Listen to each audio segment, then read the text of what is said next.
Hello, everyone. Today on the Breakfast Show, Sovereignty Works. We have all the horses coming in from New York, and we get our first look in California of last year's defending Breeders' Cup Classic champ, Sierra Leone.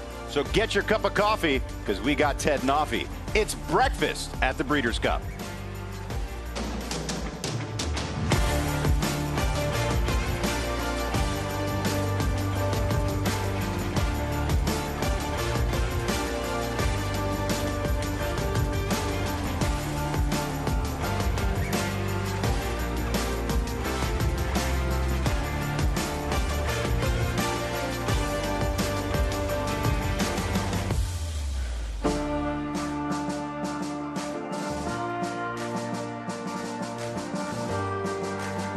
We are getting right into it. This was moments ago. Sovereignty, his much anticipated final work as he head towards the Breeders' Cup Classic with nothing short of Horse of the Year honors on the line. He has been the best of the three-year-old crop, and he is getting into gear right now. I'm joined on set by Joe Talamo and Simon Bray as always. And Simon, there he goes, getting into that work. Yeah, going to be nothing fancy here today. We've been talking to Bill Mott all week. Just, I think an easy half mile was the plan, is what he said yesterday. And that's his exercise rider, Neil Poznanski, assistant trainer, said he's just a great horse to work. Very push button, does everything you want, and you can see he is just doing so good right now, Joe. Yeah, has his ears straight up, doing it really, really easy. And you said it. They don't want nothing too intense today. Something just very modest. They're only 5 days out from the big one. And I tell you what, he could not look any better right now. He is doing this very, very easily. I think this is exactly what Bill Mott wants. There he comes around the turn there and just moving beautifully. I mean, just got a great way of going. And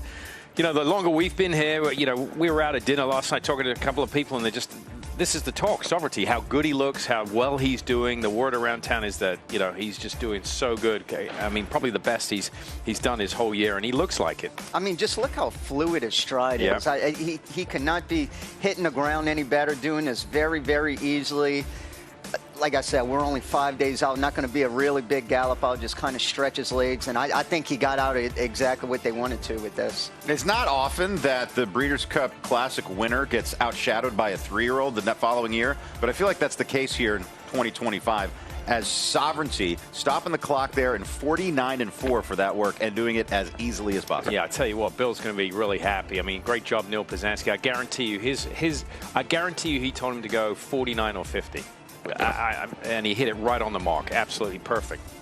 Yeah, at this point, 5 days out, I know we've talked about that the last few days. The worst thing you could do this close to a race is to go too fast. If he would have put up a 46 and change, 47, only 5 days out, he would have been fired. Yes, that definitely could have taken a lot out of him. This was absolutely perfect. And even not only for Sovereignty, but for all the horses works, you're not going to gain any fitness 5, 6, 7 days out. So this is absolutely perfect. Just something to get over the track, stretch their legs, and time-wise, could not have been better. Yeah, it's just to get them through the motions, to just take the edge off a little bit. You don't want them too high come Breeders' Cup week. You know, you don't want them too fresh. That's how horses hurt themselves. So you've got to do enough to take a little bit of the edge off, but leave so much in the tank that you've got enough left for next weekend. So 50 is right in that sweet spot. 46 fast, 52, 53 slow, 49-4 right in that sweet spot for maintenance work. And then you have a horse of this supreme talent in the hands of an absolute master in Bill Mott. So it's a double whammy there, where you have connections involved that know more about horses than most who ever throw a saddle over one, and they get their hands on someone like this. And that's why we've seen him every race get faster than the race before. The works have been perfect. Everything leading up to the Classic, everything this entire campaign has been meticulously well done. I mean, look at him, Simon, right after the work. I know he didn't go fast, but still, it doesn't even look like he worked at all. It looked like he went out for a jog, and honestly. Look at his mental disposition walking back. What gets me is his trunk in the middle of him. He's just so thick. I mean, that is literally like a barrel in the middle there. I mean, he doesn't tuck up. He doesn't draw up to the back end of his stifles there and look light. I mean, he's just an absolute beast. And I know we touched on it a lot Derby week. As good as he was doing and looked Derby week, I feel like he's only gotten bigger and stronger as the year went on. Yep. I know. I tried to get away from work last night and go out to dinner with you guys, and all we were talking about was how well Sovereignty was built. Yeah. I mean, that dominated the conversation for the first hour we sat down. He is a tremendous specimen. And he's, as we said yesterday, the type of horse that you could just pick anybody off the street who's never seen a racehorse before, put up 100 horses, and they would point at that one and say, he's the best. He's that obviously tipping his hand as to how talented he is. And his demeanor, too. After a workout, a lot of times, a lot of horses, they'll still have a lot of that energy built up. I mean, he just went right back to almost like he came on the track for the first time. And I'll repeat it. That's the difference between good horses and great horses. Good horses and great horses, if they all have the same talent, but I think for me, the difference that makes them the difference between good and great is the mental disposition. If you got one with a lot of talent that's a Looney Tune and he runs off all the time, they're never going to be great. A horse like him, I mean, as Neil Poznanski said earlier this week, he's just so easy to ride because he does everything that you want him to do. He's like that perfect student in class that does everything right. Earlier in the week, you did the works from February prior to his debut all the way through the Derby, and then the most recent works that we saw of him and how he had progressed in the morning. If you showed that work right there, that 49-4 versus that work versus in February, I mean, you'd be hard pressed to say it was the same horse. Exactly, you would. I mean, there's no question about it. It's literally like taking, you know, an athlete or a player in single A baseball, and then, you know, 2 years later watching him in the major leagues hit home runs and the muscular development, everything. I mean, later on in the week we can probably do that. Eliminate all the works in between. Just show the first work in February and that work. See the difference. Not only that, going back to that work in February, he was being asked to keep up with that horse. Out of the gate. And could not keep up. And would they go 102 and change? Now is the complete opposite. He's starting to drag him around there. So totally flip-flop. Yeah, he is absolutely gorgeous as he finished up his final bit of major preparation for the Classic. Of course, we will talk to Bill Mott. We have our reporters all over the racetrack today. They've finished up all the work up at Santa Anita.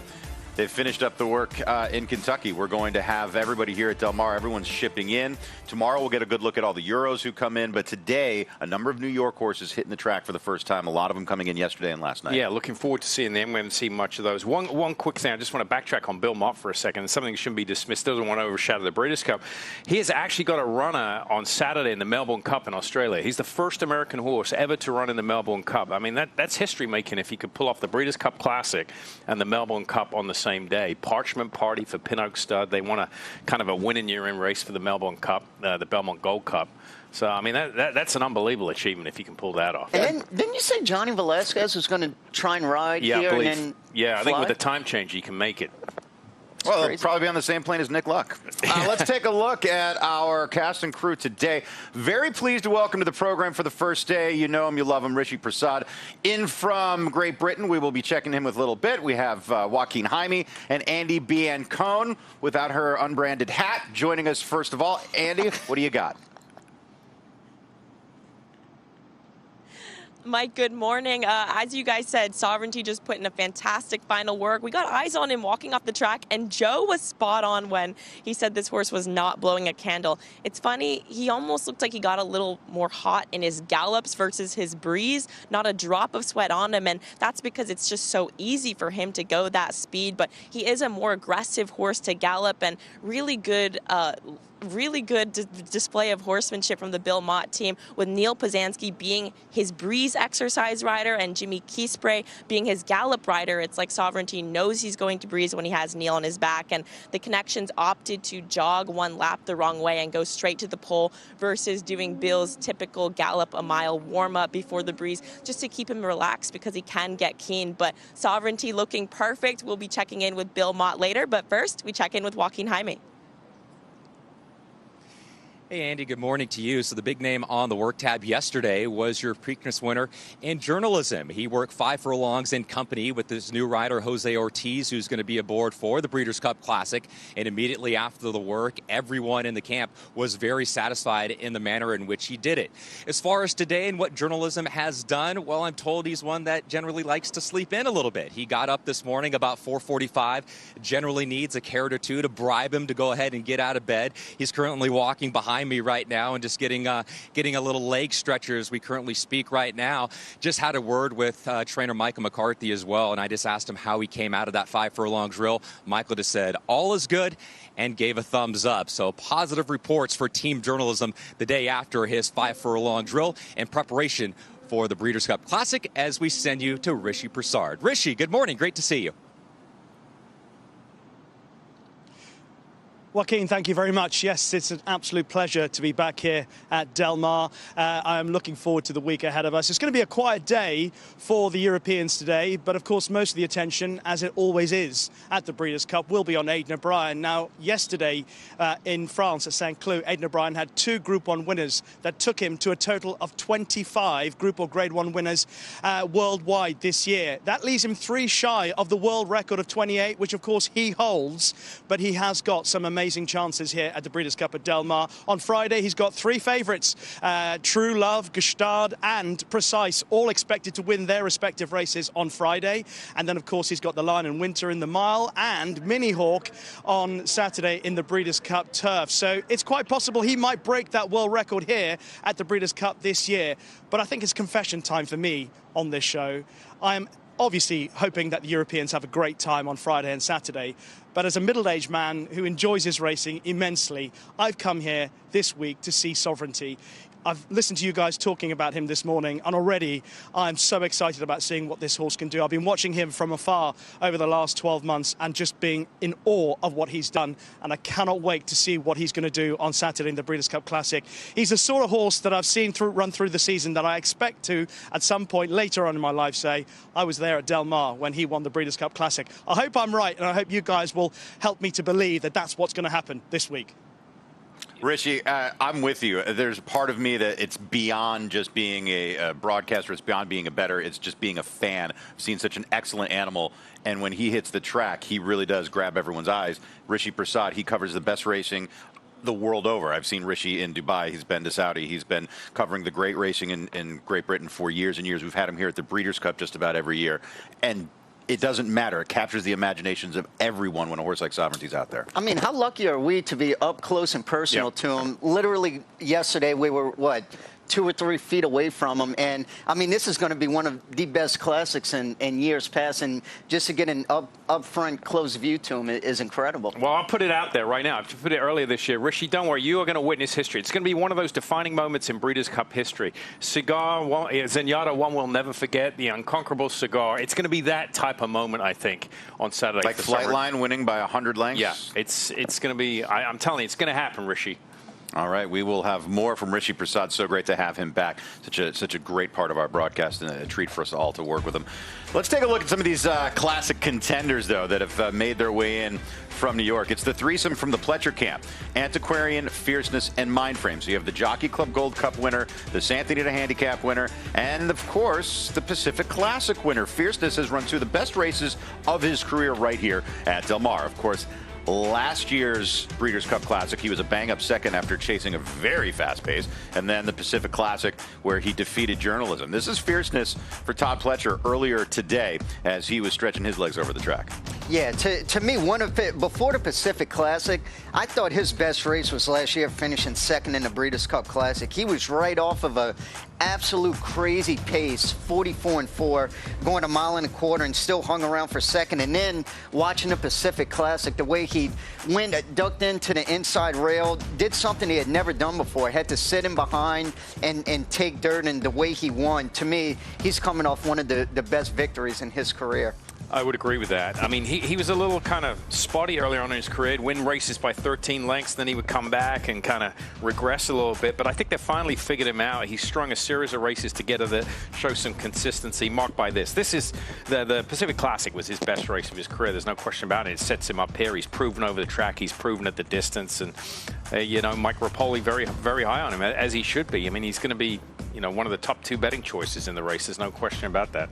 And you know, from a rider's standpoint, I think that last race has to give Johnny Velasquez so much more confidence, because I feel like before he seemed like a horse, and quite frankly on paper showed it too. He either needed to be in front or lay in a stalking position, second, third, outside, without getting dirt in his face. His last race was the complete opposite. Not only did he duck in, he had to do something he never done before. Come from behind, got a lot of dirt in his face, was inside, had horses in front of him outside. And for him to be able to win with that much adversity, I have to think Johnny Velasquez might be as confident as he's ever been in his horse going into the Classic. Just having a gallop here like all the Pletcher horses first day out on the track.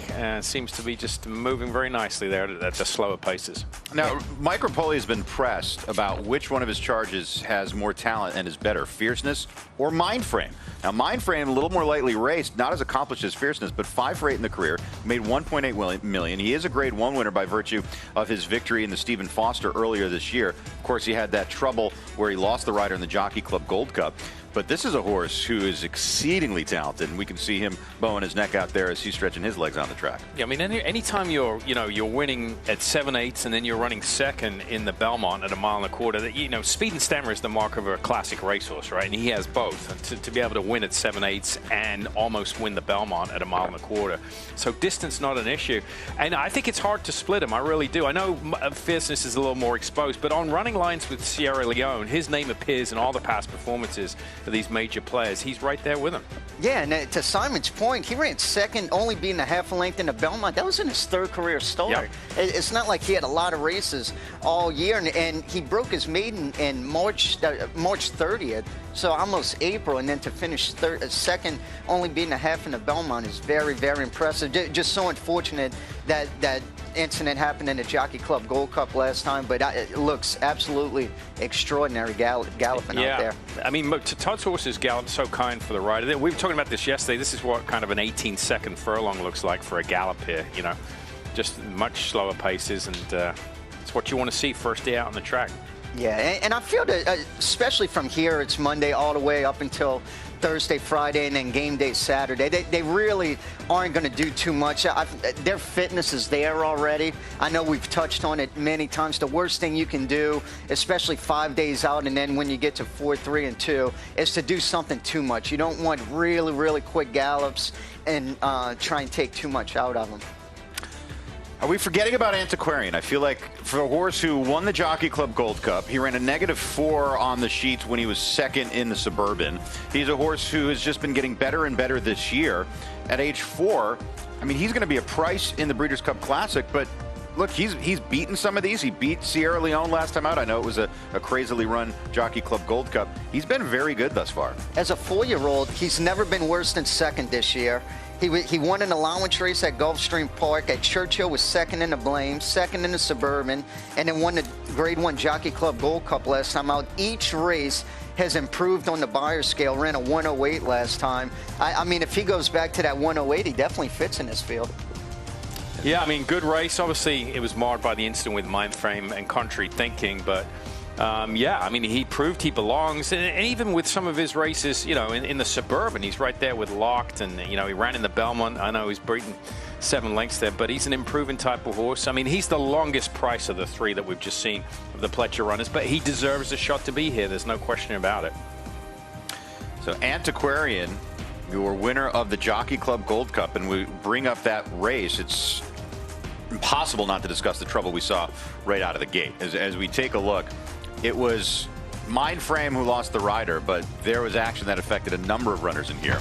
Let's take a look as this is right out of the start for the Jockey Club Gold Cup. Here is the compaction of the field. There goes Arad Ortiz out of the irons of Mind Frame. He avoids serious injury miraculously, but at that point, this race was scuttled. Yeah, that could have been very, very bad.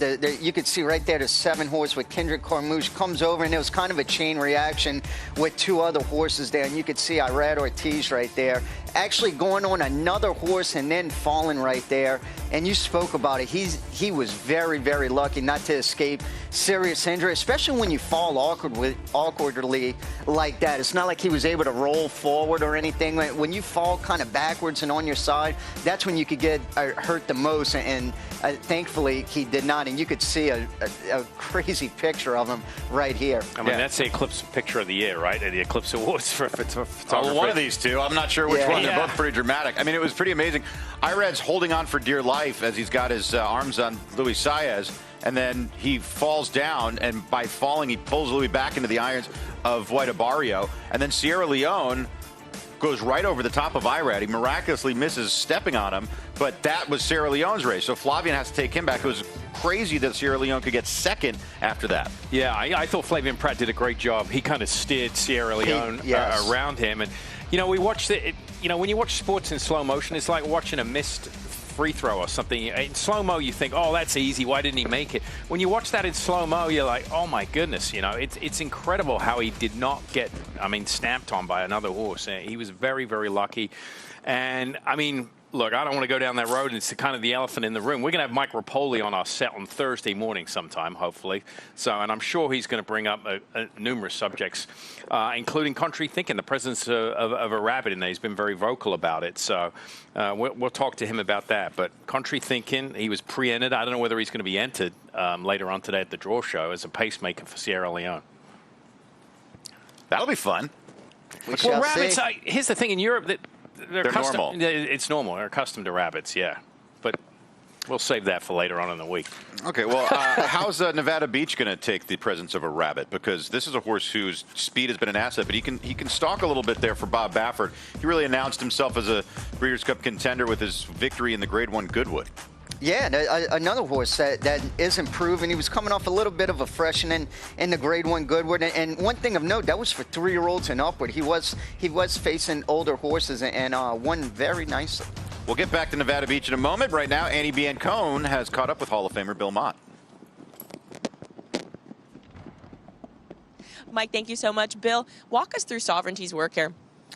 Well, you'd have to gallop through it, I suppose. But he was good. You know, we warmed up the wrong way. We cantered the wrong way and planned on going a half a mile. And, you know, I'd talked to Neil before the work and, you know, we were discussing what kind of work we wanted. And I said, you know, I suppose something similar to a 49. And he was 49 and change. He went off nice and smoothly. And I just finished watching the video and it looked like he never moved his hands. It looked like he was just sitting still. His hands were in front of the saddle and the horse was just cruising along very nicely. I was pleased the way he was getting over the track and the way he looked and I was on the pony on the backside when he came back around and you know he caught his breath right away and by the time we were walking back to the gap he was it was almost like he had been out for a gallop. Walk us through the decision to back him up and jog the wrong way as opposed to your typical gallop a mile, stand and go work. He's gotten a little strong. And, Neil had, we'd galloped him a mile, in Saratoga a couple times and he was getting a little strong. And then I'd warmed him up with the pony and he's fine. But, I think we were able to do enough warm up, going the wrong way and we let him just canter and hobby horse beside the pony going the wrong way. So he got a nice enough warm up before the work and just because we, make it easy on everybody.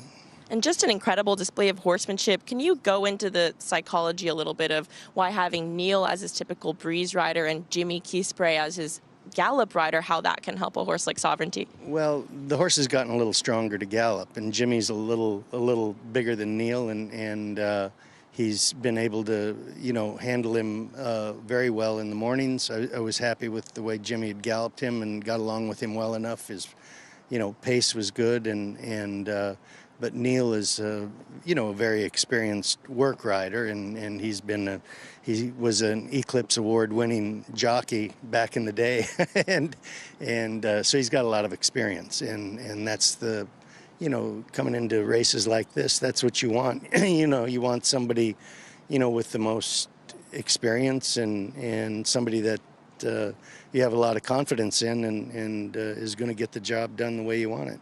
And Bill, I was just amazed. I mean, watching Sovereignty in the paddock yesterday after his gallop, he maybe just had a touch of white sweat on his neck and in between his hind legs, but today, not a spick of sweat on him. He was not blowing a candle. Is it just that easy for him to breeze and go that speed? Yeah, it looked like it was easy for him. And yesterday, of course, with the, we went back through the paddock and then you're going into a new environment and they're looking around and that makes him sweat a little bit. And he's always been a horse that runs a little bit hot. Even we have to be careful not to put too warm of a night blanket or too heavy of a night blanket on because he'll sweat a little bit underneath. So, you know, it can be 40 degrees out and we just have a, you know, a lightweight blanket on him.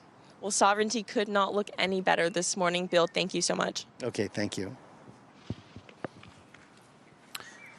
Someone's got to say it. I need that vest. That is cool. Wow, that's sharp. an old school vest. That's sharp right there. That's a riding vest. You know, that's the safety vest. That's whatever that mustard colored leather is. I need to be covered head to toe in it. At any rate, Bill Mott, he's done a fantastic job, and reading the tea leaves there. Oh yeah, he is as happy as could possibly be with Sovereignty. And I love the fact that they've, you know, he said there in his gallops throughout the year he's got stronger. They've actually had to, you know, change the exercise rider, put Jimmy on him. He's a little heavier, slow him down a little bit. And even the warm-up for the work, they don't want to go the right way because they don't want him to do too much. That's a good sign that he's getting stronger. It's also great. He's given us that insight into all the little details. I think sometimes when you get in the backstretch and you're talking to trainers, exercise rider, assistant trainers, jockeys, the things that they find mundane, for those of us watching the show and on the show, we find it incredibly interesting. So just a little thing that, like, he's got to go the opposite way just so he doesn't get too worked up for his work. That might seem like a tiny little detail that they don't really care about because it's second nature. But for us at home, we don't know this, and it's fantastic information. Well, even getting back to his exercise rider, I mean, horses are very smart, and they know the difference between when an exercise rider's on them and they're just going out for a canter or a gallop, or when a jockey gets on them and they're going out to work. It's the difference between when an exercise rider's on them, their irons are a lot lower, but then when a jockey gets on them to work them in the morning, our irons are jacked up. We have different body language, and they know and sense that. Right, and you're about 100 pounds lighter, too. Yeah, that too. That doesn't make sense. I'm way too large to be an exercise rider. I'm at least 100 pounds larger than him. Nevada Beach, we just saw warming up for his workout, or for his gallop this morning, Nevada Beach for Bob Baffert. Once again, the Goodwood winner. He's somewhat of a new face in this division, and you might look at a horse who's only raced 4 times, only tried 2 stakes races, and say, I don't know if this horse is going to be able to cut it in the Classic. But if there's one trainer who can pull that off, Simon, it's Bob. It is, and, you know, very, very lightly raced, but let's be honest. I mean, look, the Goodwood didn't have all the marquee names as a typical prep for the Breeders' Cup. We touched on this earlier in the week. The Goodwood would have been, you know, the traditional prep for a lot of horses years ago. 'Tis now, but now these horses are going from the Pacific Classic. They're going from the Jockey Club. They got that 6-week break. But he beat, arguably, one of the favorites for the Breeders' Cup Dirt Mile in that race. Full Serrano, yeah, that is the one positive. He is lightly raced. He's faced older twice. His first start was against 3-year-olds and upward, and he won his first start at Santa Anita. And Simon pointed it out. I mean, he beat a Breeders' Cup winner in the Goodwood, Full Serrano, who's arguably going to be one of the favorites in the mile again this year. And think about how good, just forget about what he's done. Think about how good Full Serrano looked in his comeback here at Del Mar. He looked like he was pointed toward the Classic at that point. He looked like he wanted every bit of these top-notch horses. And for Nevada Beach to get the best of him, I know that the Goodwood probably wasn't the goal for Full Serrano. They're thinking Breeders' Cup. But the way that Nevada Beach handled him really speaks to just how well he's doing and how much he's improved. He on Thorograph, he went from a 3.5 in the Los Al Derby, which was his last start of his campaign before the summer break. And then he comes back and he runs a -1 3/4, almost a -2. That's a very fast clocking. Yeah, and he's another horse. I know we talk about it all the time, improving, whether it's on the Beyer scale or Thorograph. Every single race, he's run a 90, 91, 92, and then that career best 101 Beyer last time out in the Goodwood. In the Classic, he is going to have to step up even more because that is going to be a fast run race against older horses. But nonetheless, he is an improving horse. So we're trying to call George Lucas for rights to the Imperial March. Usually we reserve that for Aidan O'Brien, but we might have to play it twice this year on the show because Darth Vader, I mean, 1 letter away from the greatest villain of all time.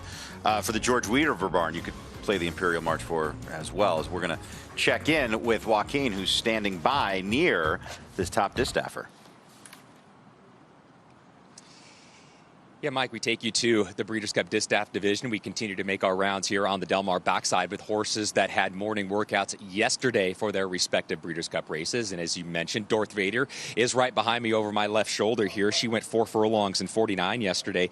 She's had 5 starts in 2025. She's been in the exacta in 3 of those 5 races. She is a Breeders' Cup Challenge winner. She won the Grade 1 Ogden Fixed by 4 lengths. She had so much trouble prior to that, too, in the first turn in the Grade 1 La Troyenne. And then her most recent recent start, she just lost a head bob and just was on the wrong end of a head bob at the finish line behind Torpedo Anna in last year's Horse of the Year. So as I mentioned, she was on the racetrack yesterday. She worked for the Breeders' Cup Distaff, 4 furlongs and 49. Spoke to the team here. Everyone from the team is very happy in the way Darth Vader has come out of that morning work yesterday. One thing that she did this morning, though, that might be a little unusual for others, is that she actually went back to the racetrack. She short galloped today 6 furlongs. That was earlier this morning, about 6:15. She galloped 6 furlongs.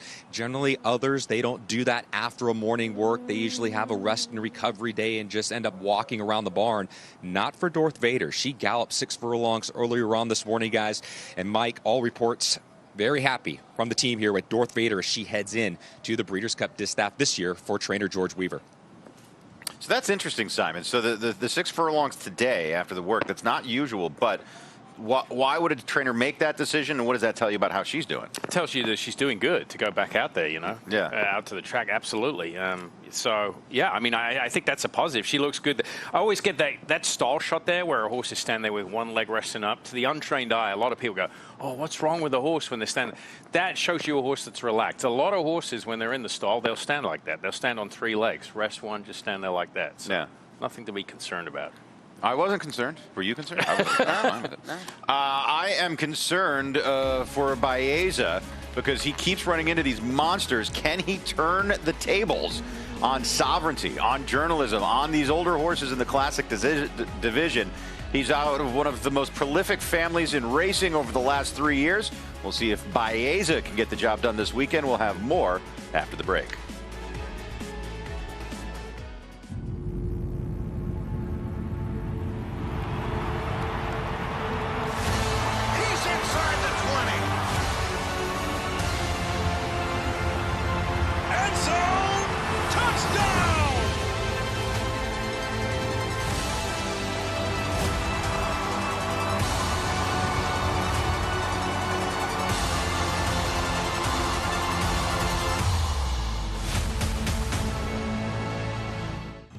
FanDuel held a shooting contest to promote its new MySpend tool. MySpend makes it easy to view your deposit and bet history all in one place. Because betting without knowing how much you're spending is like shooting in the dark.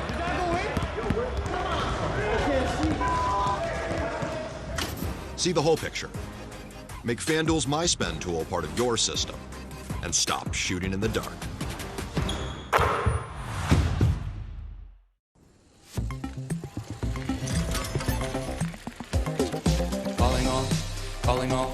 Calling all trillionaires. Come and join a club that has rewards for everyone. I'm talking birthday perks, free daily game, and other stuff that's fun. Designed for people who love thrills like me and her and him, and with the weekly bonus back, our thrills are filled up to the brim. So we're calling all trillionaires. Calling all trillionaires.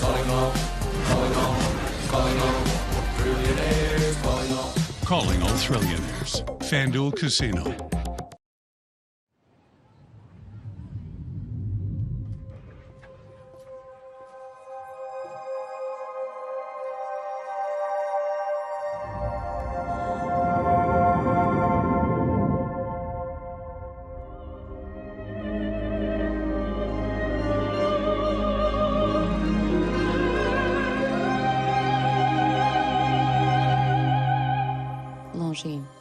Elegance is an attitude. Look at that. All the saddle towels for the Todd Pletcher runners. You see the 3 horse in the classic we talked about. Ted Noffey, who's the talk of the town in the juvenile division, and Time to Dream in the juvenile fillies turf. That's what it's like in the Pletcher barn. Actually, I got to tell you, only 5 runners in the Breeders' Cup this year. Easy day. Yeah. It's like a vacation. Yeah. He's going to come out and enjoy the weather. Here's Ted Noffey. Boy, has this horse been sensational in the first part of his career. He is a perfect 3 for 3. Grade 1 wins in the Hopeful, and then the 2-turn test in the Breeders' Futurity at Keeneland most recently. He looks the part of a favorite and a juvenile winner. He does. I mean, he absolutely aired in the Hopeful, winning by more than 8 lengths, and then came back in the Breeders' Futurity at Keeneland. Was his first time going 2 turns, and passed that test with flying colors. Went drawing away, had a perfect trip, laying right outside, winning by more than 2 lengths that day. Yeah, I mean, that's the key. He's proven around 2 turns. I think that goes a long way against some of these 2-year-olds. Obviously, you know, Rant is the big West Coast representative. He's never been around 2 turns. But, yeah, I mean, what a weekend for Into Mischief it could be. You know, he's got Sovereignty in the Classic. He's got Ted Noffey here, just to name a couple. And, yeah, I mean, he looks like he's very kind to Gallop. He does. I know we talk about how horses react and stuff like that. His demeanor is so cool. You could see the ears straight up, not rank at all, kind of cruising around there. And this is his first time here at Del Mar. I know a lot of times horses will look around or they might get too rank or a little lazy. He looks absolutely primed today. Back to what you were saying, Simon. It's the great horses have a good mind. And for a 2-year-old, and they can be a little more flighty, a little more skittish. For a 2-year-old, he looks very professional right now. Yeah, he does. A new environment. You know, it's what I've been saying all week. And Bill mentioned it to Andie about Sovereignty. He came in the paddock. New environment. Horses tend to get on the muscle a little bit. So there he is. Ted Noffey for Todd Pletcher. Say that 3 times. Oh, wow. Simon. I bought Dr. Seuss books for all your kids, and you never read them, and now I know why. Yep. So Ted Noffey, the horse, 3 for 3 for Todd Pletcher and Spendthrift. He won the Breeders' Futurity, which was the Challenge Series to get him into this juvenile race. Also won the Grade 1 Hopeful. $650,000 purchase. That's looking like a bargain right now as he's in the Breeders' Cup, and he's almost made that purchase price back in just 3 starts. And Pletcher's got a great record in just about every race he's ever run in, but 4 juvenile winners over the years. You say Ted Noffey, you may know Ned Toffey. Here's how this fantastic horse was named. So who is Ted Noffey and who is Ned Toffey? Well, that's interesting start. Ted Noffey is the more interesting of the two. There was an interview with me last year in which there was a typo. One of the trade publications just reversed the letters. Some folks in our organization, my kids, and apparently Eric, our owner, got a kick out of this. It went viral among our friend group, and then my brother and I ended up showing it to Eric. Ned's kids told me about the gaffe. I just said, okay, that's hilarious, and I made a little note of it. I've got a list of names. I wasn't aware of it until it showed up in workouts one morning. I've created a monster here because people are messing it up all the time, ourselves included. People now hesitate when they see me and they have to stop and think, is it Ted or is it Ned? People always come up to me now and say, how's Ted doing? And I have no idea if they're talking about the horse or if they're talking about my dad. So my answer is always, they're both great. I was sort of unprepared for the reaction that his name would get, and it's been a lot of fun. It's a lot of good-natured ribbing. He's always a good sport about it, but it's like I sometimes feel bad for him because we just are relentless. We're both big and gray. He's out of an old-fashioned mare, and I like to drink old-fashions. We weigh about the same, but people are really enjoying it and having a lot of fun with it, and that's a good thing. We do have a lot of fun. We have a lot of laughs. We try to keep it light. That was a great ad to dig up some old family photos of me growing up side by side with the full photos of Ted Noffey growing up and got the point across that TaylorMade raised a really nice horse. It's great because it's a fitting tribute to the namesake. Ned's a great guy, and he's literally the glue that keeps everything together at Spendthrift. He has way better qualities than I do. He's turned out to be a pretty nice racehorse, and fortunately, he can run.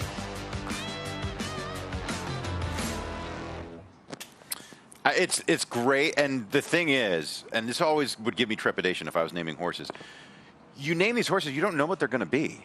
So, like, you could waste a great name like that on a horse who ends up being a 5-claimer and never really does much. But they got Ted Noffey, and he's a multiple Grade 1 winner and the favorite in the juvenile. So everything, it's like kismet, just worked out.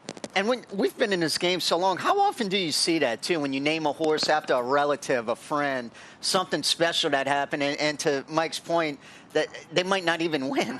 I mean, naming horses after friends and people very rarely works. I mean, it really doesn't. It's usually the kiss of death. The greatest horse ever to be named after someone was the late Bobby Frankel. That's it. But as far as, I had one named after me, absolutely useless. Mine, too. Yeah. It was one, Ben Warren named one, Warren's GOT. I think Mike could have outran him. I'm pretty quick, man. I saw you working out yesterday, Mike. I don't know. Let's go to Andie Biancone, who's standing by. Is that Ted or Ned? Mike, this is Ted Noffey, but I have to say an aptly named horse because just like his namesake Ned Toffey, He's got a very friendly and nice personality. But Ted Noffey trained today under exercise rider Carlos Quevedo. He said this horse was really good this morning. Not strong, just very happy to be here. From a physical standpoint, I even feel like he's filled in a little more since Keeneland. His weight looks fantastic. He seems like he handled the ship well, but he is a very friendly, kind horse. He was walking around earlier, and mind you, this is his first day here, was totally unbothered with everything going on, just a complete class act. Sophie Green did tell me at Keeneland that he can get a little bit strong sometimes out of nowhere, but roughly his general personality is very kind and very willing. So, like I said, Ted Noffey, an aptly named horse, and he's been a fun one to watch so far. I will say this. I have done dozens of interviews with Ned Toffey over the years. Great guy, and he's very smart. He's been at the helm of Spendthrift for decades now, and he has done magnificent work. And you see such a large chunk of the commercial breeding industry at Spendthrift Farms anymore, the racing operation. He's done a fantastic job over the years. Big weekend. Ted Noffey, Copian, Tamara. I mean, they got a lot of high-profile runners. So we will keep an eye open for the real Ned Toffey. We'll put a microphone in his face once again. Don't you worry about that. We're going to take a break. When we return on The Breakfast Show, we still have plenty to get to. You see all the saddle towels. Hopefully the owner of said saddle towels will appear, trying to get Todd Pletcher for you when we return on The Breakfast Show.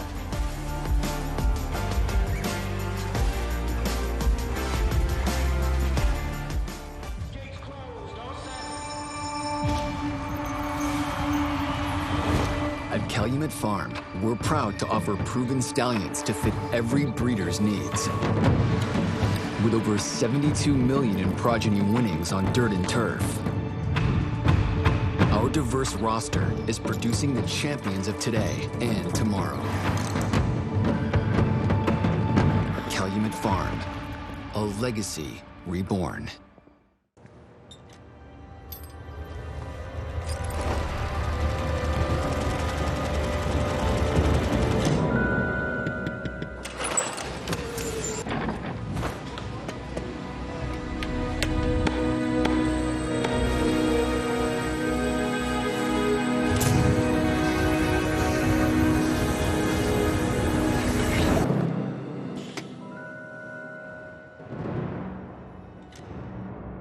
Douglas trusts Prevagen for his brain, and this is his story.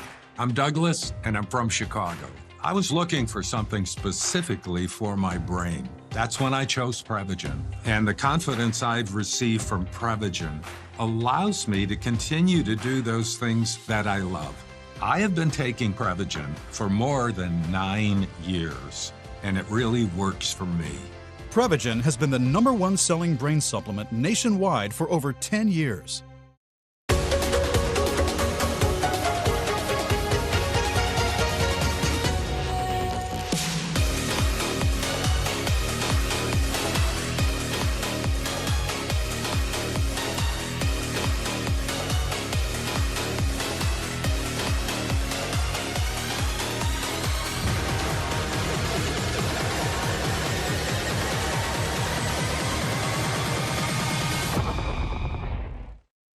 For centuries, the bond between horse and human has been forged in trust and hands-on care. Thoroughbred racing is combining that tradition with cutting-edge technology to raise our standards even higher.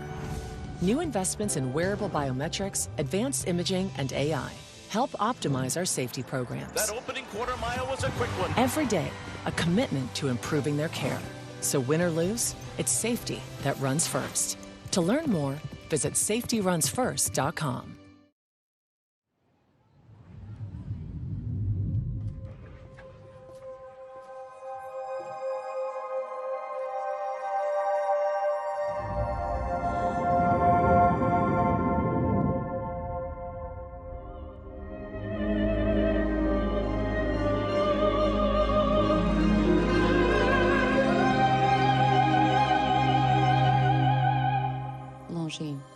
Elegance is an attitude.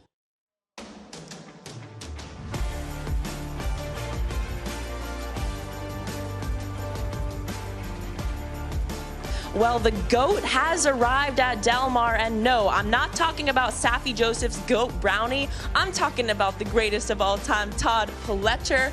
Todd, welcome to Del Mar, and please just walk me through the brigade of horses you have here. Who have we seen train so far, and who do we have to look forward to see train for the rest of the morning?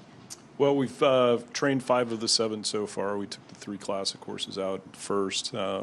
Just kind of keeping it simple today, kind of going out there once around.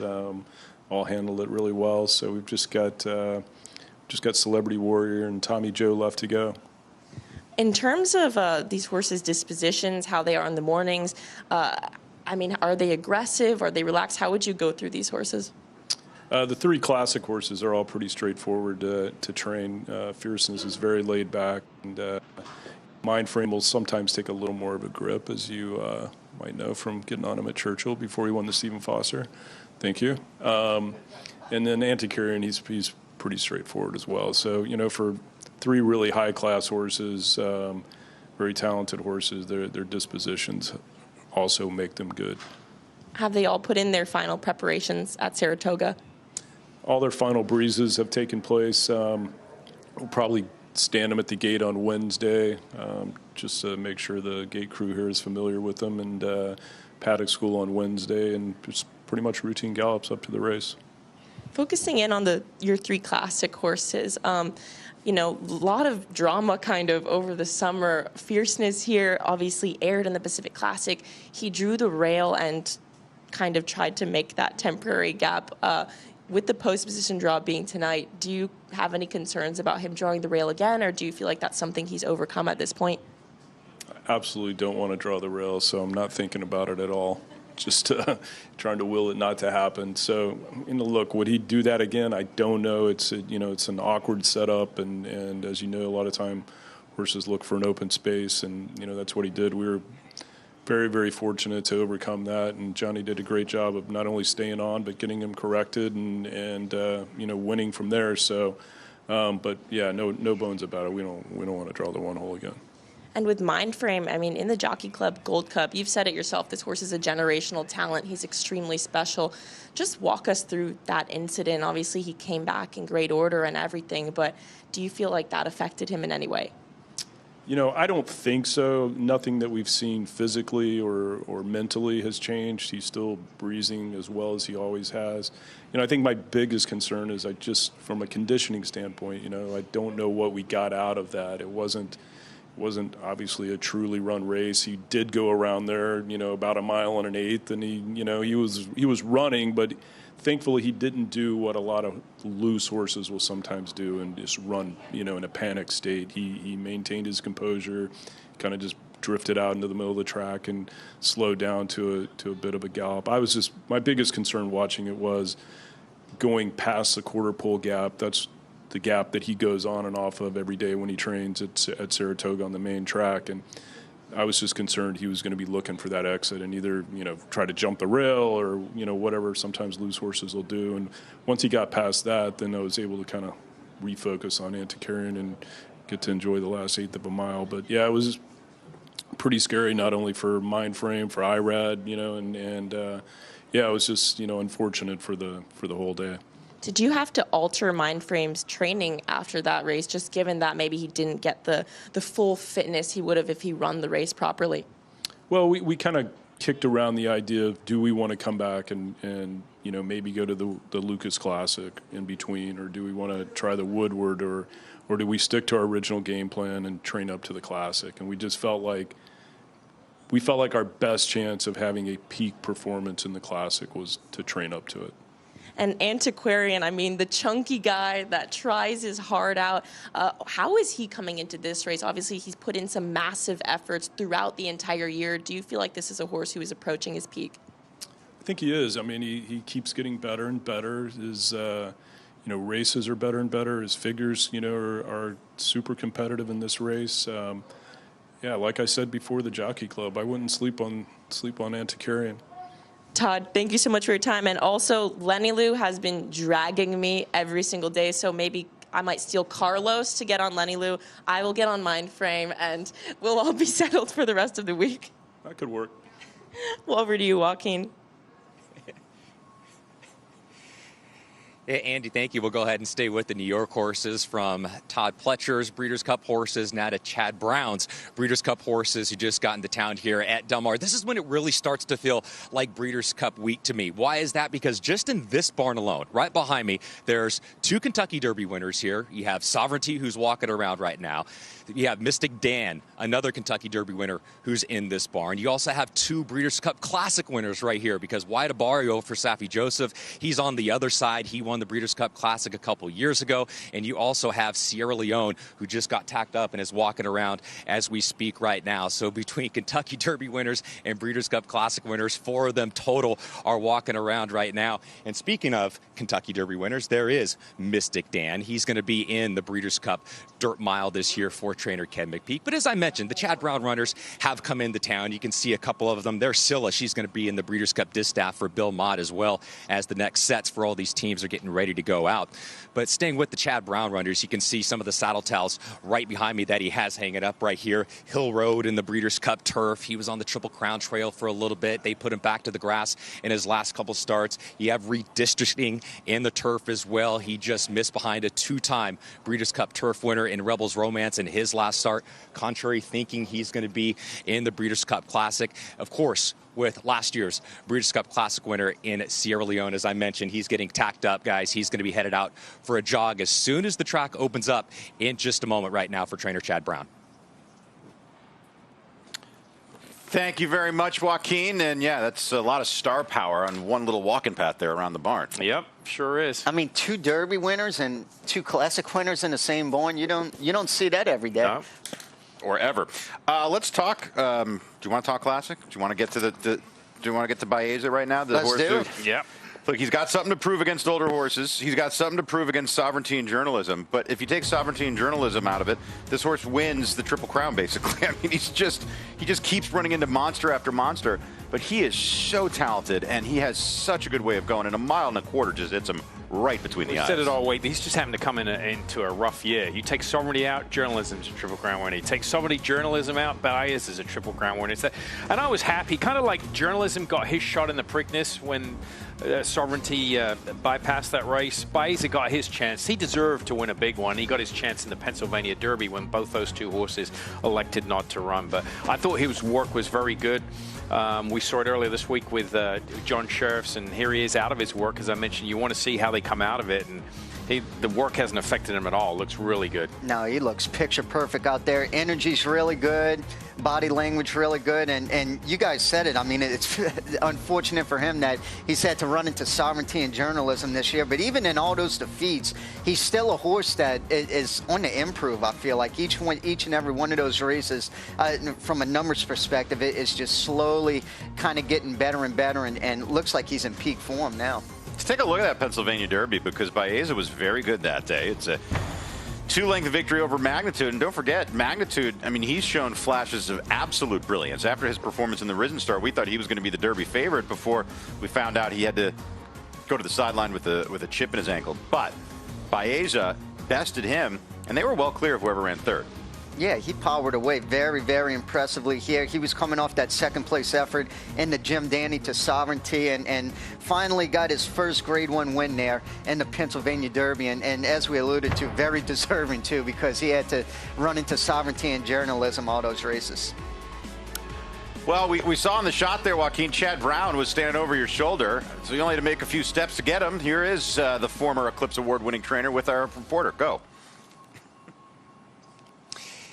Yeah, Mike, and he's bringing in a strong team, of course, headlined by last year's Breeders' Cup Classic winner in Sierra Leone, here at trainer Chad Brown. So you got the rider just getting a leg up on Sierra Leone right now. What's the team look like for this year's Breeders' Cup? How many do you have? Yeah, I got 7, a little lighter than years past. My 2-year-old's a little behind this year. I've had a lot of sick horses all summer and fall, but hopefully that'll set us up for a big spring with those. So it's disappointing with the 2-year-olds are behind, but it's a good group.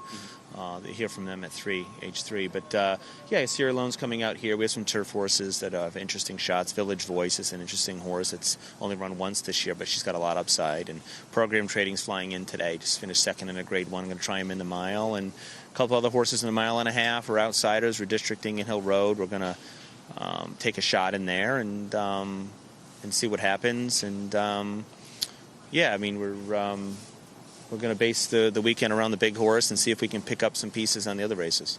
As far as the travel plans, you just got here to Southern California. How did everything go? Was everything smooth? Yeah, it always is here. Del Mar's a great place to ship into, and they are always very organized here. So and luckily the horses got here in good shape, and it's an exciting group of horses here, particularly the Classic. The track just opened up right now. Next set is going out, including Sierra Leone. What can we see from these horses here today? My horses are all going to just jog today or trot once around the track. They're coming 2 days off of work. That's standard for me, and then they're going to pick up their gallops tomorrow. Appreciate the time, Chad. I'll let you get back to work. Thank you. Anytime.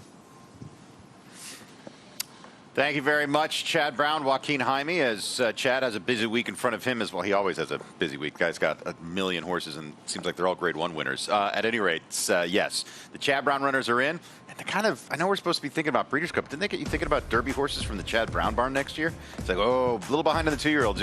You'll hear from them. You'll also be hearing from Brant. He wasn't cheap, but so far, the early returns have been very positive on this ultra-talented and well-bred runner for Bob Baffert. A closer look at his top juvenile when we return.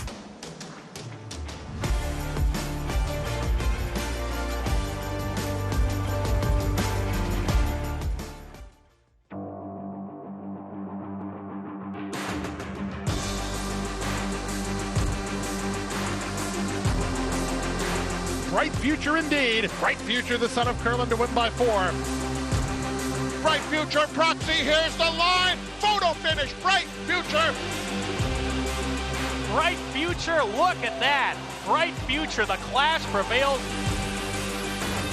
Bright future, standing at Claiborne Farm. Calling all! Calling all! Calling all! Trillionaires!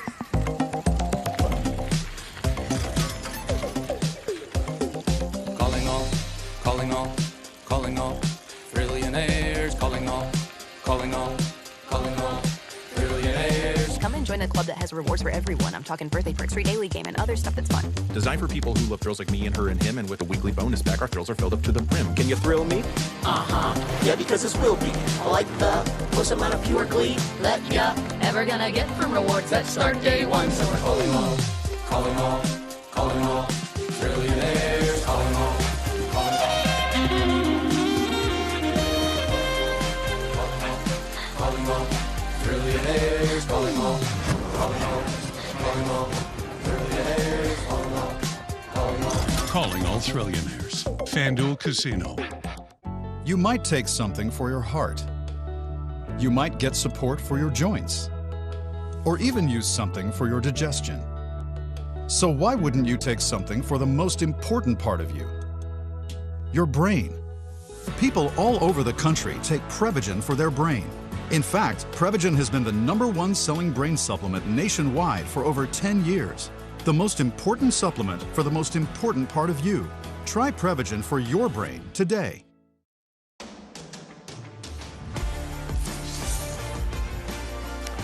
Look, you want to be the champ, you got to beat the champ. And Sierra Leone is the reigning Breeders' Cup Classic champion as he returns to the site of his biggest win of his career in a dramatic victory over Fierceness and Forever Young. 2 horses he has to face again. What's amazing is that none of the top 3 finishers from last year's Classic will be favored in this year's Classic. Yeah, this is I just cannot wait for this race to run. And I mean, looks a picture of health. He's 2 races back. He won the Whitney by a length, and he's coming off a 2nd place effort in the Jockey Club Gold Cup. I think definitely one thing that he will need is a setup up front. I know last year they went so crazy, that 44 and 4 half mile that he was able to close into. So it's going to be interesting how quick the pace is going to be this year for him. Yeah, I think he, to your point, Mike, I think he's a horse that's going to get overlooked, excuse me. And I don't think he should. He's got the race in him. He's proved it. I thought arguably he ran the best in the Jockey Club. I thought he was the best because he was impeded early on, and he was taken. I mean, he comes from far back. I get it. But he was taken even further back than normally. He was 15 lengths back in the Jockey Club, and he was only beaten a length and a half, right? And he was 15 and actually taken back to 18. Yeah. I mean, for a horse to, and he only got beat a length and a half exactly in that race. So I think, from a visual standpoint, he ran the best race in that. So if he gets the right setup, I think he will. I think there's enough pace in here, but he's going to be a decent price. I mean, he's going to be around that same price he was last year, 7-8 to 1. What kind of a horse has a better chance of beating Sovereignty? A fierceness type who's very close to the pace, or a Sierra Leone that could catch him late? Well, and we'll go back to that again. I think the Rabbit's going to have a lot to do with it, controlling the pace. Because if you have Country Thinking and fierceness, no one's going to go with the Rabbit. They know why he's in there. But it's a really hard situation because whoever is riding Country Thinking, if they open up by 15, that's a waste of time, right? You ride the race like the horse is not there. Yes. Who's ever sitting in second is the pace setter. But if you know, they lap onto Country Thinking and the pace is pretty honest, I think Sierra Leone gets the right setup.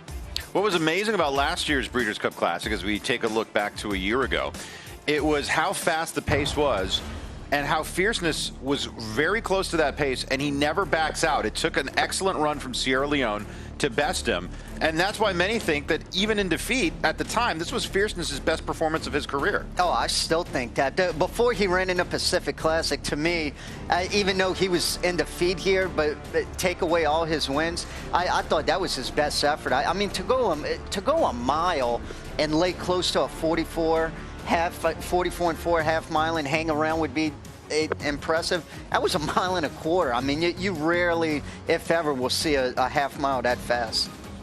Do you think Sierra Leone loses some panache in the eyes of the handicappers and the fans of horse racing because he had such a great setup in last year's Classic, and he does seem at times to be a little pace dependent, Simon? Yeah, I mean, those horses in the eyes of handicappers, that, you know, they just look at the results. Yeah, he's not going to get as much love because he runs second and third quite a lot, but the race is always there. I mean, he always has the potential of upsetting again, and I wouldn't even call it an upset because he beat Fierceness in the Classic, and prior to that he ran against him. It was in the Jim Dandy, right? Yeah, he was only beaten a length by him, so he's not that far off of them. I mean, he's absolutely a legitimate contender. Looks like, yeah, he's just jogging here. You see, he's got the bell boots on in front, those 2 plastic covers over the horse's feet, so he doesn't reach up and grab himself. So Sierra Leone, your defending champ in the Breeders' Cup Classic for Chad Brown, on the track right now. And he's, I'd say, about a quarter of a mile, maybe 3/16 of a mile away from the Breakfast Marquee, which opens today. Joe, you're going to love it. Free food. Oh, I can't wait. Cannot wait. Favorite kind of cuisine. The one you don't pay for. Do they have lunch and dinner, too? Slow down. Slow down. Finally, something about Sierra Leone. I love this horse. Hey, he just got here, Crystal. We're going to give you all the Sierra Leone you can possibly handle on the next 3 days of the breakfast show, but he just got here. It's his first day. He was in New York making all the final preps there. Now he's made his way to Southern California. But Sierra Leone, tremendous talent. And look, shout out to the connections. He won the Classic at 3. They kept him around for a 4-year-old campaign and a repeat date with Destiny. We'll see if he can't get the job done. He may be facing the toughest field of his life in this year's Breeders' Cup Classic. One thing about his record, too, he's never been worse than third in 13 career starts. I mean, he's run against the best. I mean, that's very, very impressive. That's the thing where I laugh at. People say, well, Sierra, he's made $7 million. He's won a Breeders' Cup Classic, and he's never been worse than third. It's nuts. By the way, Chicago Cubs girl 17, go Cubbies. Big fan of this team. I think that the house has good bones. Sierra Leone is one of my favorite horses. I definitely don't think he should be overlooked. I think he's going to be right there at the end. Absolutely. He is going to be making that move. Whether that move is good enough to win, whether it's going to leave him second, third, or off the board, that was what needs to be determined. But you can rest assured he's going to wind that thing up. I guess traffic is of some concern, although he seemed to have avoided a lot of traffic throughout his career already. Here's Sila. This is a live look as Sila breaks into a gallop right here, and I think he's going to work. She's going to work. She's got 4 race bandages on, tongue tie, rings off, all the equipment. She's dressed up to work, and you can see here she breaks away here. A little stronger filly. She came by the paddock yesterday for trainer Bill Mott. She a little more aggressive. Yeah, and she's, I'm sure Bill kind of wants something similar to what Sovereignty did. Yes. She's only 4 days out from her race. Nothing too fast, very modest today, hopefully. It looked like she's kind of clipping along pretty good, though.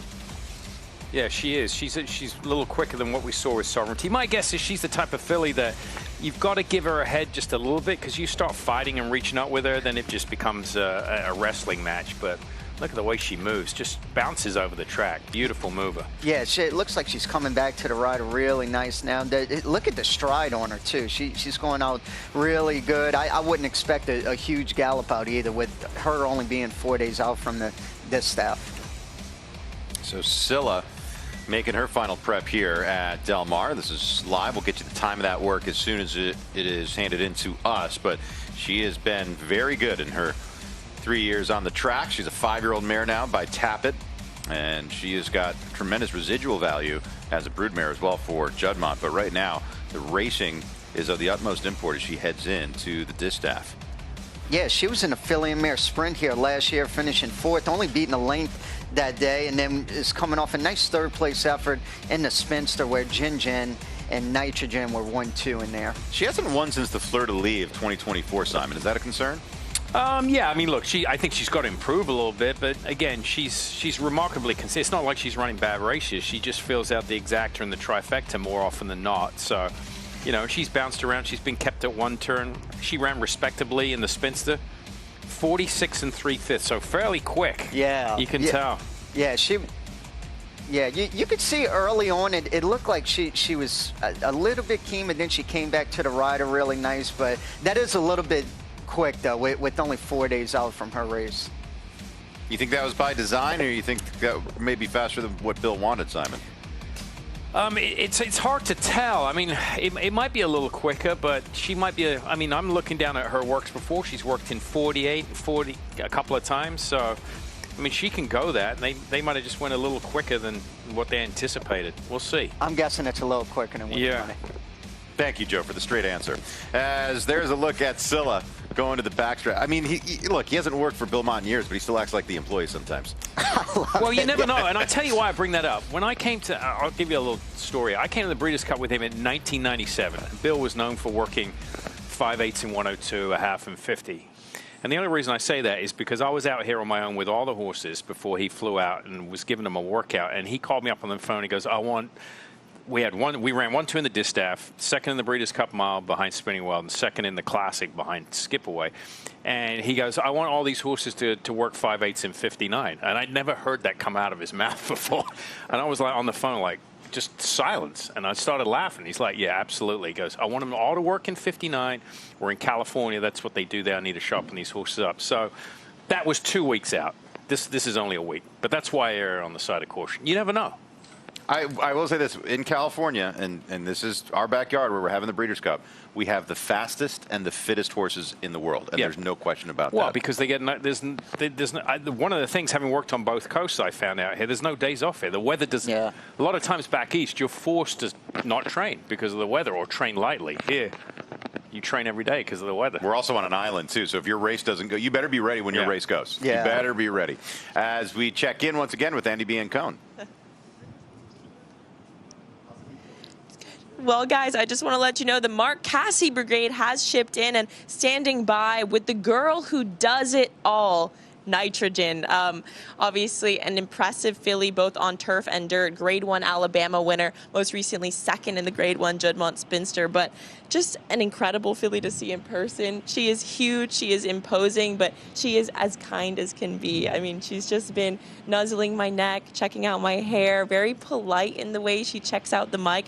Some horses are like, ah, like trying to take it out of your hand, but Nitrogen, just polite as can be, a gentle giant, and I can't wait to see her train in the mornings. She's a very fun one to watch, just big and beautiful. Did get an eye on her at Keeneland quite a few times, but she seems like she's settled in really well. She's yawning right now, just enjoying a nice relaxed morning. Assistant trainer Shane is here, and he's bringing the candies for Nitrogen, which is what she wants, I guess. But just bribed by mints. That's the way to a horse's heart. She is sweet as can be, and I'm just so enjoying her company right now. I like the hat, Andy. Very on brand. As Nitrogen, she's a super talented filly, and you can't take away what she's done in her resume. She's 6 for 8 this year. She's made $1.5 million.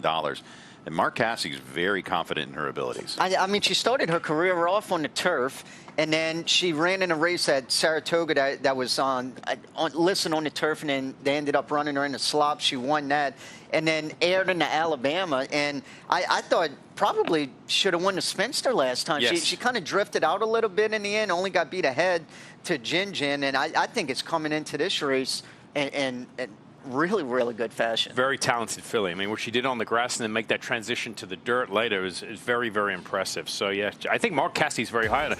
Earlier, I think our first show, he said they've all got her to beat, right? Right, I mean, he said they have to beat her. Yeah. Because I feel like they got to beat her. And Mark Cassie, he's great. He lets it all hang out. I mean, he is very forthright in interviews. He's not afraid to seem confident. He's an expert horseman, one of the best to throw a saddle over a horse.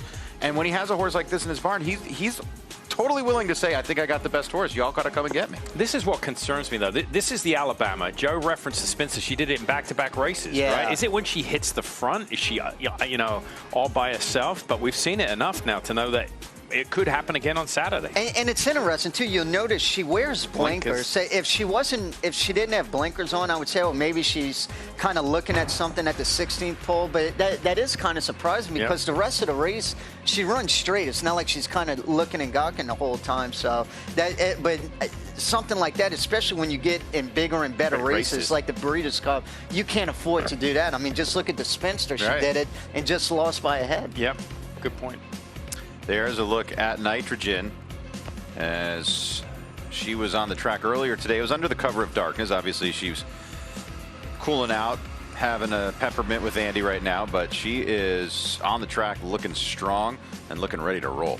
She hasn't missed a beat since March, right? I mean, she pretty much racing every month, once a month from March all the way up to the Breeders' Cup. So she, when she works, she probably doesn't have to do too much. If you look at her workout pattern and her race record, she doesn't work any further than a half a mile. She doesn't need to. She's a filly, a lightish filly. Well, I wouldn't say light, but she's a filly that probably doesn't need a lot of work when she's in racing shape. And she just has those half-mile workouts in between races to keep it ticking over. Yeah, and to Simon's point, too, the good thing about her, how she's been able to keep that form for so long, too. Mark Cassie really spaces out her works, too, like 12 days, 10 days, 8 days, which helps so much. She's not on that 6-7 day kind of blitz, a half a mile, 5/8 every week, and I think that's why she's been so fresh this year. Yeah, I mean, look at her. She's very feminine-looking filly, daughter of Medaglia d'Oro, and you just want to keep weight on these fillies. So between the race record and the workout pattern, you don't need to do too much work. Got to keep their head and the feet up. Head bowed, that forces the horses to use their hind end a little more. When they gallop like this, they develop a stronger hind end. You don't see as much anymore, but a lot of horses gallop in draw reins.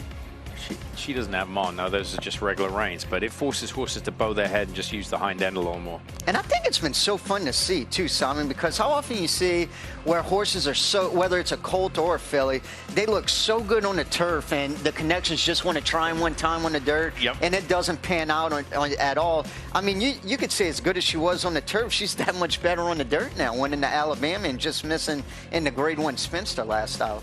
Yeah, you're exactly right. I mean, that move very rarely works at that level, right? Usually it's the other way around. You'll go on the dirt and then you'll jump to the grass. But yeah, I mean, it's amazing she could do that. All right, well, if you two are ready to come up for oxygen talking about Nitrogen, there's a lot of steam coming from the Japanese contingent as we take a look at the horses making their way through the backstretch and onto the track. We've got Forever Young, as he is coming back for a date with Destiny in the Breeders' Cup Classic as well. There's Forever Young, as he is leading the pack in the yellow saddle towel for the Classic. I feel like he's our new buddy. It seems like every single day he comes to the set here, just kind of hangs out after his gallop, and we've seen this the last few days, ever since he arrived. Just so cool, goes out for a jog, walk, and just very chill. Yeah, it's 8:15 now. If you're up in LA, by the time you drive down here, it'll probably still be out. That's a good point. Even during rush hour traffic, yes, there is a look at the Japanese runners. And we saw the Japanese runner. They came in full force last year. They brought 18 horses in. This year, only 8 runners. But still, the depth of the talent has really been the biggest difference in Japanese racing in the last 10 years. They've always had that top-notch horse they would bring to the U.S., but now they're bringing them deeper in each division. Yeah, well, they're active at the U.S. sales. They're buying U.S. pedigrees. They're taking stallions back, and they've had success. So, They know what to do. They know how to get it. Coming to the West Coast is a much easier ship for them, coming from Asia. So this is a good spot for him. Let me ask you this: not what do you think the betting was going to be, but where do you rank Forever Young? Do you think he should be favored, second choice, third choice, fourth choice, fifth choice when you look at this field in the Classic? Because he is one of the reasons it's so deep. Start with you, Joe. That's tough. I would say third to fourth choice. I mean, he's definitely top 5. I mean, he was third in the Dubai World Cup. He won the Saudi Cup, and he was third beaten less than 3 lengths in the Classic last year. And he was 4-1 that day. Simon, do you think Forever Young can win this year's Classic with the field he's taken on? He can. I mean, he's got his race in him for sure. I mean, there's no question about it. But I don't think he'll be anything higher than the 5th choice. You know, you got Sovereignty, Fierceness. Those are the 2 key main players. And then right behind him, Journalism, Baeza, Mindframe, Sierra Leone, Forever Young. I mean, all those horses. There's not, more than a point and a half between them in my book, I don't think. I think he's going to be 4th choice. Yeah. I think it's going to be Sovereignty, Fierceness, Sierra Leone, and then Forever Young. I think he's going to get that. That would mean Journalism falls to 5th choice, or Mindframe falls to 5th choice, or something along those lines. But I just feel like we've seen enough of him in the U.S. We saw him in the Derby last year. We saw him in the Classic last year. He ran excellently in both. Comes in with a win in the Saudi Cup, the richest race in the world. I don't think that the Japanese aren't sneaking up on anybody here. They really aren't. I think what's so impressive, too, the shipping doesn't take much out of him either. Let's check in with Andie Biancone. Mike, we're standing by with Enrique Miranda, exercise rider and assistant trainer for Cherie DeVaux. Enrique, let's walk down your shed row and just tell me who we have and a fun fact about them. Oh, okay. So here we have Dr. Agnew. Fun fact about him is he's very spicy in the morning to go to the track. Very spicy. Okay, we like a spicy boy. And who do we have up next? Up next, we have Deep Satin here. Fun fact, she just hangs out by herself. She's just very quiet. She likes to be left alone. And when does She Feels Pretty get here, and what's a fun fact about her? She Feels Pretty gets here later this afternoon, and fun fact about her is she likes to hang out with her best buddy, Mickey. Will Mickey be here too? Mickey's on his way too. I love to hear it. Enrique, thank you so much, and great work with Team Cherie DeVaux. Thanks. She's just all the time. Enrique Miranda, and it's not the first time we've put the cameras in front of him. I love that we played fun facts. That was great. Good job, Andy. Get the fun facts out. Let's take a closer look at Enrique Miranda and just how integral he is to the Cherie DeVaux operation. My name is Enrique Miranda, and I'm an assistant for Cherie DeVaux, and I ride She Feels Pretty. I'm originally from California. I got into horse racing because my father was a trainer. When my dad decided to teach me how to ride, from that day forward, like I was hooked. That's all I wanted to do. I love adrenaline, so the feeling you get, the power underneath you and stuff, just the connection with the horse is like something kind of hard to describe, I guess. My role here is I oversee the day-to-day operations and assist Cherie, whatever she needs. I gallop, I'll get on the pony. It's a very good team. We have a lot of good people, and I really enjoy working here. I rode More Than Looks. I was his main rider last year. I ride Nimue. She's very exciting, up and coming, She's got a big name behind her, so we don't want to get ahead of ourselves, but we're getting excited. I've ridden a lot of good names for Cherie, Pyrenees, Cagliostro. She Feels Pretty, obviously, and I've had a good relationship with her. She can be like a little quirky as well, She's like an effective communicator, I would say. But she's actually really quiet. She's really sweet, but in her training, she knows her job very well. She loves Mickey. You can tell if you move Mickey away from her eye line, she'll let you know that she's not happy with that. But she doesn't need your help really. She wants you to just leave her right there, and she'll do the rest. The EP Taylor being a win in your in race is obviously super exciting. But I thought she was going to win by a mile, but it got a little challenging there, a little tricky at the end there, but she pulled it off, and I knew she would. The funny thing was that when she left to run at Canada, Mickey wasn't able to go with her, which was the first time they'd been separated. and Mickey seemed more upset about it than she was. I feel like she gets better every day. She can take any steps up. I feel super confident in her, and I always have. Every time we go take her over to the race, I feel all the confidence in the world in her. It's just an honor, really, to be around such nice horses and with, you know, such talented horses. It's like a dream come true, you know. Like, 1 is plenty, and 2 is just like too good. My dad, he always tells me he's very proud of me, and I know he watches all the races that we're in and stuff, and it makes me feel good to hear that. What I love about what I do is just working with the horses day in and day out up there. I mean, they're so special to me. All of them are different, and building those connections with them, it's something special.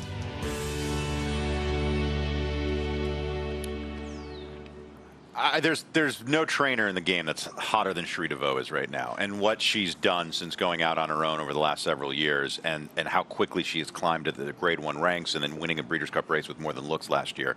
He's a huge part of it, but you get to see the team and how giant these operations are and how important each person is. No, it really is. Especially, I know that a lot of the trainers get all the accolades and stuff, but they'll be the first to tell you they're exercise boys, grooms, hot walkers. I mean, they're kind of the glue that keeps everything together, because without them, trainers, especially with a big operation like that, can't operate. You can, and exercise riders are the key, because, I mean, they control what happens out on the track. I mean, you can't control it. It's like your players as a coach. You know, you can only do so much. It's up to them. You don't know what Cherie DeVaux's barn is like without Enrique Miranda. Just like we don't know if Bill Mott ever makes the Hall of Fame without Simon Bray. Wow, that's a touche, Mike. Kidding. Let's get out to Chancellor McPatrick right now, who's on the track, going in the dirt mile. One of the many Chad Brown runners. This horse, he had some highlights through his career. He was very precocious at age 2. We thought he was going to be one of the top horses on the Derby Trail, but he's really turned into more of a 7-furlong miler type. Yeah, it definitely seems like one turn is a lot better for him. The Breeders' Cup Dirt Mile is going to be 2 turns this year.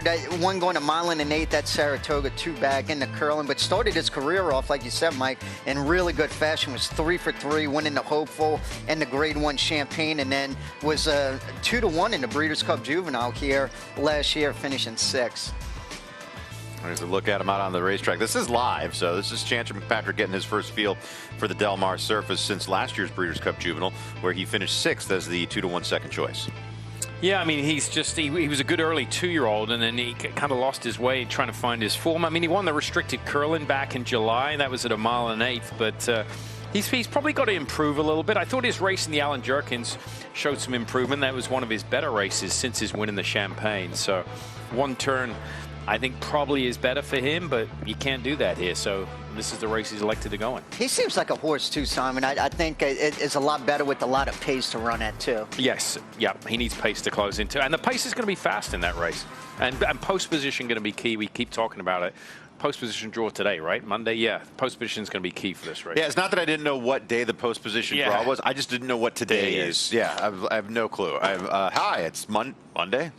Looks like you got a case of the Mondays. Who's behind us? We got another one walking over our shoulder here. We'll see you here in just a second. I can't read the saddle I'm sure towel. Forever Young's coming. Yeah, oh yeah. Yeah, Forever Young will be here in a minute. Who's this? This is... Morning. Oh, it's Argine again. Yeah, Argine for the mile. We see Argine every day.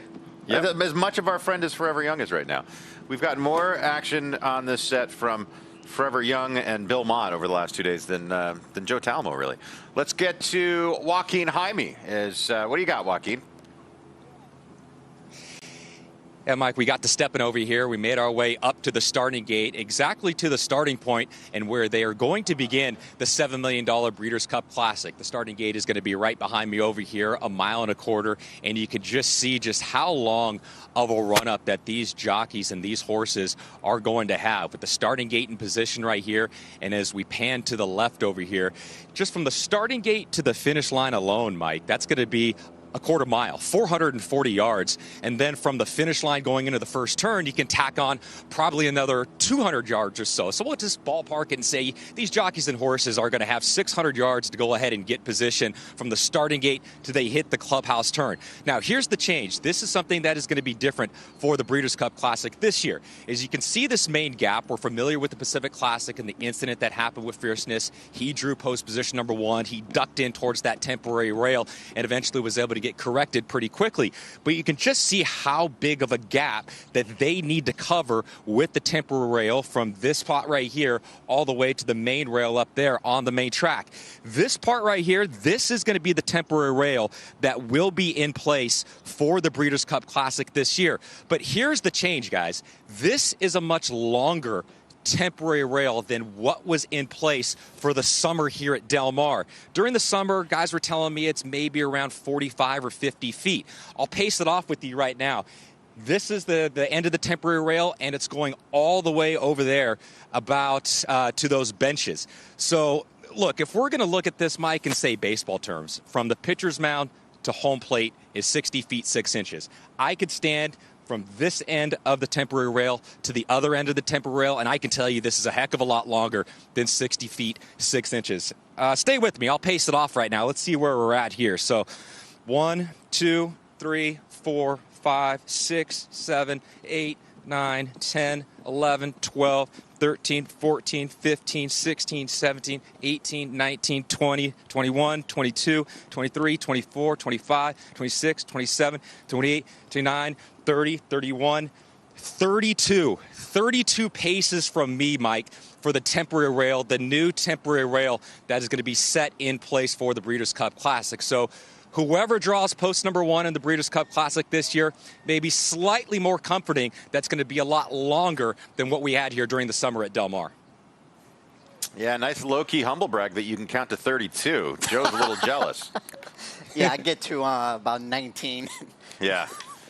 I can only count to 21, but I need to be completely naked to do so. Let's start talking about the Breeders' Cup Classic as we have contenders in from New York. We saw Sierra Leone on the racetrack earlier today. Fierceness. And this was the start of that Pacific Classic that we were talking about with the temporary rail. He had to duck in as the temporary rail.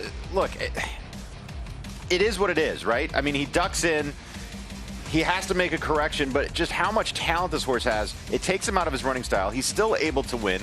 Hall of Famer Johnny V in the irons, doesn't panic, and he works out a trip regardless. He actually ducked in before he got to the gap. I mean, he ducked in towards the rail itself. So, but I think he was sensing it kind of coming up there, and I know that.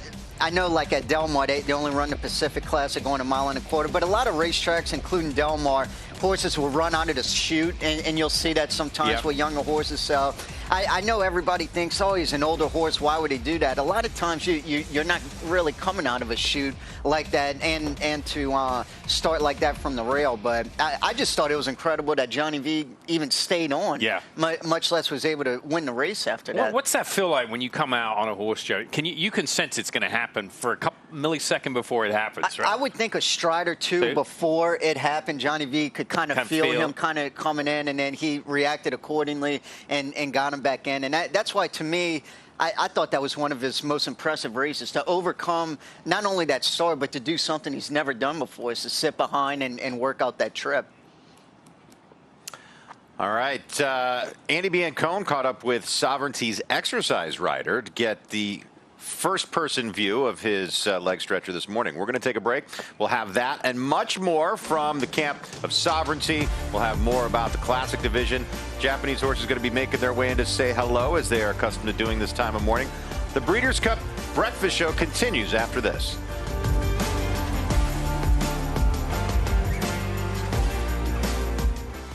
Every sire hopes to have a son to follow in his footsteps. An impressive debut. For Munnings, that son is Jack Christopher. Jack Christopher to win the champagne. Unbeaten Grade 1 winner at 2. Dual Grade 1 winner at 3. And he is pouring it on here. It is Jack Christopher winning the Grade 1 H. Allen Jerkins Memorial. Jack Christopher, standing at Coolmore, America.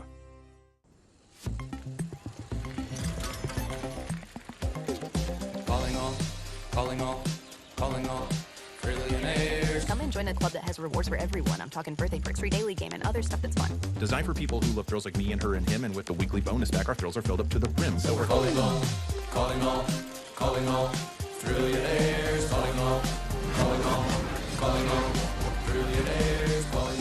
Calling all trillionaires. FanDuel Casino. FanDuel held a shooting contest to promote its new MySpend tool. MySpend makes it easy to view your deposit and bet history all in one place. Because betting without knowing how much you're spending is like shooting in the dark.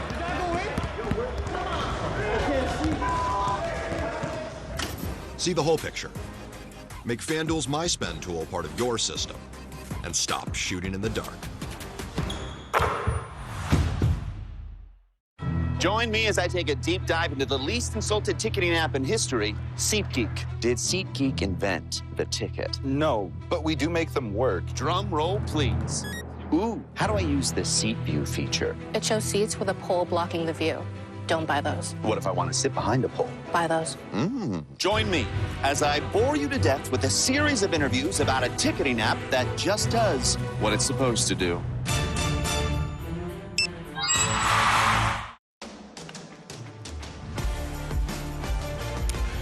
We're going to revisit that sovereignty work from earlier today. It was a half-mile drill, so he breaks off right there at the half-mile pole and gallops through the wire.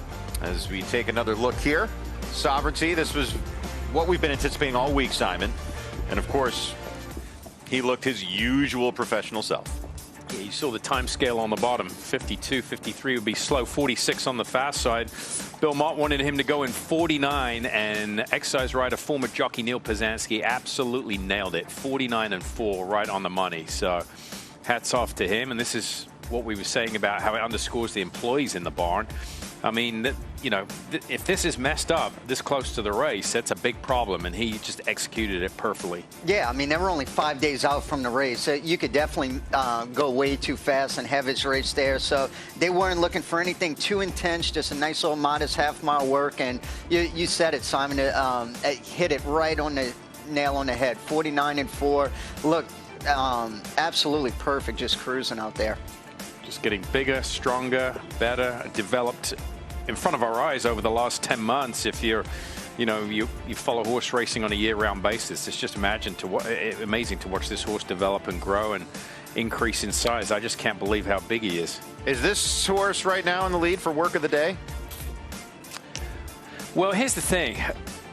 Yeah, I mean, but it's a great work, but for him, it's like giving a...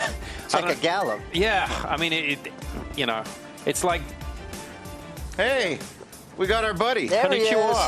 Well, how are you today? Sovereignty working earlier. We've got one of his rivals right behind us, Forever Young, coming to say hello. How's Forever Young doing? He's very good. Everything good. Really? Everything good. What'd you do today? Just go walking? Just canter. Just canter? Yes. Nice. No yeah, there he goes. So cool. I mean, if this horse wins and we don't have money on him, we're going to look really dumb. He comes over and talks to us every day. He's trying to tell us, Forever Young, saying, hey, look at me. Wants to be on the show. And let's be honest, the show's all about him. It's all about these fantastic horses. And the fans love him as well. Looking forward to Forever Young. Amanda Mary, well, there you have him. We'll see what he does. He's another gorgeous animal. You want to talk about put together well. Yeah, no question about it. Looks good and got a great temperament. But yeah, back to your thing real quick about sovereignty, the work of the day. I totally get where you're going, because but that's like taking an English professor and giving him a high school English exam. Right. You know, it's like, oh, he aced the exam. Yeah, well, he wrote it. He should have. Yeah. No, I gotcha. At any rate, we've got a lot of the horses behind us. The Japanese horses, they have the same routine every day. They walk them a long time. They come to the paddock. They school them. At any rate, jumping around here, back to the sovereignty work. Andie Biancone caught up with the exercise rider. Well, guys, some of the best hands in the game. Neil Poznanski was aboard Sovereignty and Sila this morning for their final preparations. We just saw you aboard Sila, Neil. Walk us through the work, and how was she? She was great. She broke off from the pole. You know, it seemed like just a nice stride. She was in my hand, just cruising along, and you know, I kind of had to drop into my heels and slow her down a bit going into the wire. She wanted to do more, and then when I got the time, I was like, holy smokes. They sent the team in Kentucky did a great job. I mean, she's in very good shape right now. You've been galloping her here all week throughout the mornings. Is there a difference on breeze day versus when you're galloping? Can she feel a difference? Oh, yeah. She breeze day, she's pretty professional about everything. On gallop days, she can try to test you sometimes. She's got some quirks to her, but, you know, usually she knows what she's got to do on breeze day, and she was very professional today, and I was very, very impressed with her. Would you say she's more of an aggressive workhorse even when she's working solo, or does she just do the right amount? No, we usually throw the blinkers on her when she's going solo because, you know, she has worked like that in the past, and then she will work, you know, just normal, like kind of, you know, 49-ish, whatever you want. But today, she went like she was going in 49. Now, I know you said she's been in Kentucky as of late, and you guys were up in New York, but is she a filly who you've gotten a chance to work with early on in her career? Yeah, we had her as a 2-year-old, and I've kind of been, you know, between here and Kentucky, she's, you know, I've been with her on and off ever since then, and, you know, I kind of keep myself around her. You know, when she's around, I try to be her morning exercise rider when we've got her, and the guy in Kentucky does a really good job with her. But yeah, she's kind of like been my little child. Developmentally with your little child, do you see changes from early on to now? Until she came in this last time from Kentucky, she's always been, you know, kind of the same. She's always had these little quirks, and she's just been totally different this time around. Everything she's done since she got here has been very professional, and today was remarkable for me. Circling back to Sovereignty, the work looked fantastic. It looked like he just skipped over the track very easily. Walk us through the feeling of working Sovereignty. You know, he's very deceiving. He can go in, you know, if you got him in company, he can go in 59, and if he's by himself, he can go in 103, and it feels the same. It's just like an extended gallop for him. So I've come to learn that when he's by himself, he doesn't tend to do a whole lot. Today was nice. Turning for home, he kind of actually grabbed the bridle, and, you know, normally he's just kind of floating around, and I was like, wow, that's good. So he's in very good order. Well, Neil, a little less pressure now as we approach the big days, but fantastic job and good luck throughout the week. Great. Thank you. No, Mike, he's got a lot of talent, Neil Poznanski. For those that don't know, he was champion Eclipse Apprentice Rider in the U.S. in 1996. He got the Sovereign Award in 1996. So this is a guy that, you know, he knows a good horse and what it feels to underneath him. He did well. He made the transition to a journeyman. And then injuries and things kind of slowed down. He just quit riding and became a professional exercise rider.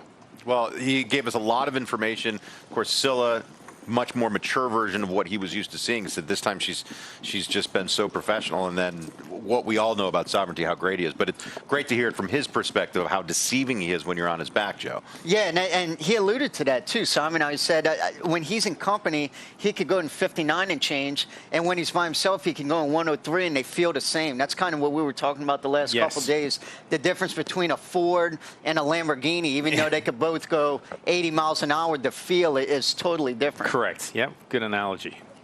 I wouldn't know. I've never driven a Lamborghini. They're great. They're really good. Stop. The international runners have arrived. That's right. We've got horses. We've seen the Japanese horses, but we've got all these horses coming in. As you can see, the list is long. Touchdown in Cali. All international contenders have arrived at Del Mar. Let's check in with our international traveler, Rishi Prasad. Well, alongside me is Donica O'Brien, who could have potentially 3 runners over the 2 days of the Breeders' Cup meeting. Donica, first of all, how are you? When did you get in?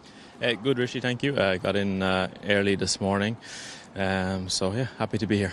Now, you potentially have 3. Havana Anna is likely to be the first one in the turf sprint. She ran really well at Newmarket, and it looks like the drop back in trip to this track would really suit her. Yeah, I think so. She ran a belter in Newmarket, obviously just touched off by Dad's filly, but I think stepping back to 5 will suit us. I think the sharp track is no problem to her. She seems to be all speed, so she's probably the realistically our best chance of the weekend. So yeah, looking forward to her. Can I just ask, when you have 2-year-olds and you're coming towards the end of the season and the Breeders' Cup becomes a target for them, at what point do you go, this is a filly or this is a colt that I want to run at the Breeders' Cup, or when do they really identify themselves as being the right horses to bring here? Yeah, I think they need a few things. They need a bit of gate speed, they need early pace, and they need to handle fast ground. I think if you have those 3 things, they just have to be very good. If they're good enough to run these races, then I think everyone wants to be here and run here. So if they have those attributes, we like to take a chance. You've got Valentina due to run in the juvenile fillies turf race. She, on her form from Royal Ascot, would have a chance. Is that fair? Yeah, her form is actually very strong. Her Ascot form is very good. Then she went to France and she was just touched off by a French filly that was then second in the Boussac. So her form is very strong. We ran her back on slow turf at the Curragh, which we probably shouldn't have ran her. But I think if she comes back to her best and she gets a nice trip round, I think she'll outrun her odds.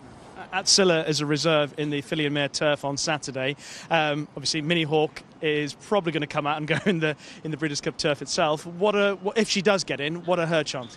Yeah, she's going up in trip by 3 furlongs, so it's kind of a little bit of a gamble. But it's in her pedigree to stay further than we've only been running over a mile. Her form it's been pretty strong. She was third in the Matron, is very good form. So if we get out a bit of improvement in a turn and track and up in trip, hopefully she'll run a good race. Last thing, Donica, I mentioned at the top of the show this morning here at Del Mar that your dad is 3 grade or Group 1 wins away from achieving his own record and 4 from breaking it of 28 Group or Grade 1 wins in a season. As somebody obviously who's so close to him, but also a competitor and a professional in the sport, what's that like? Yeah, listen, it's so hard to win 1 Group 1, never mind 28 or whatever the record is. He still has 3 to go, so it's certainly no easy task. But I think looking at the horses that he sent out here, shows that he does have one eye on it. So, I think it's an unbelievable achievement to be able to even get close to it. So, it'd be great if he could do it. But 3 Group 1s is a long way to go. You set the bar high for you and Joseph to follow, but you can give it a shot. I'm a good bit away from that now, so we'll see. Always great to catch up. Have a great week. Thanks, Richie. Thank you. Thanks so much. I appreciate it. I mean, the O'Brien family, first it was Aiden, but now, Joseph, Donica's got his own stable as well. The impact they have on the sport is wide. But it's hard not to root for your dad when he's on the cusp of history. But, yeah, you want to be the one that stops him from getting it. Sure, yeah. I mean, a family. I mean, they've ridden Breeders' Cup winners and they've trained Breeders' Cup winners. At any rate, thank you, Richie, and we will have a closer look at a bunch of those international horses. Here's Tommy Joe, speaking of a local horse for Todd Pletcher, your winner of the Alcibiades and the Spinaway.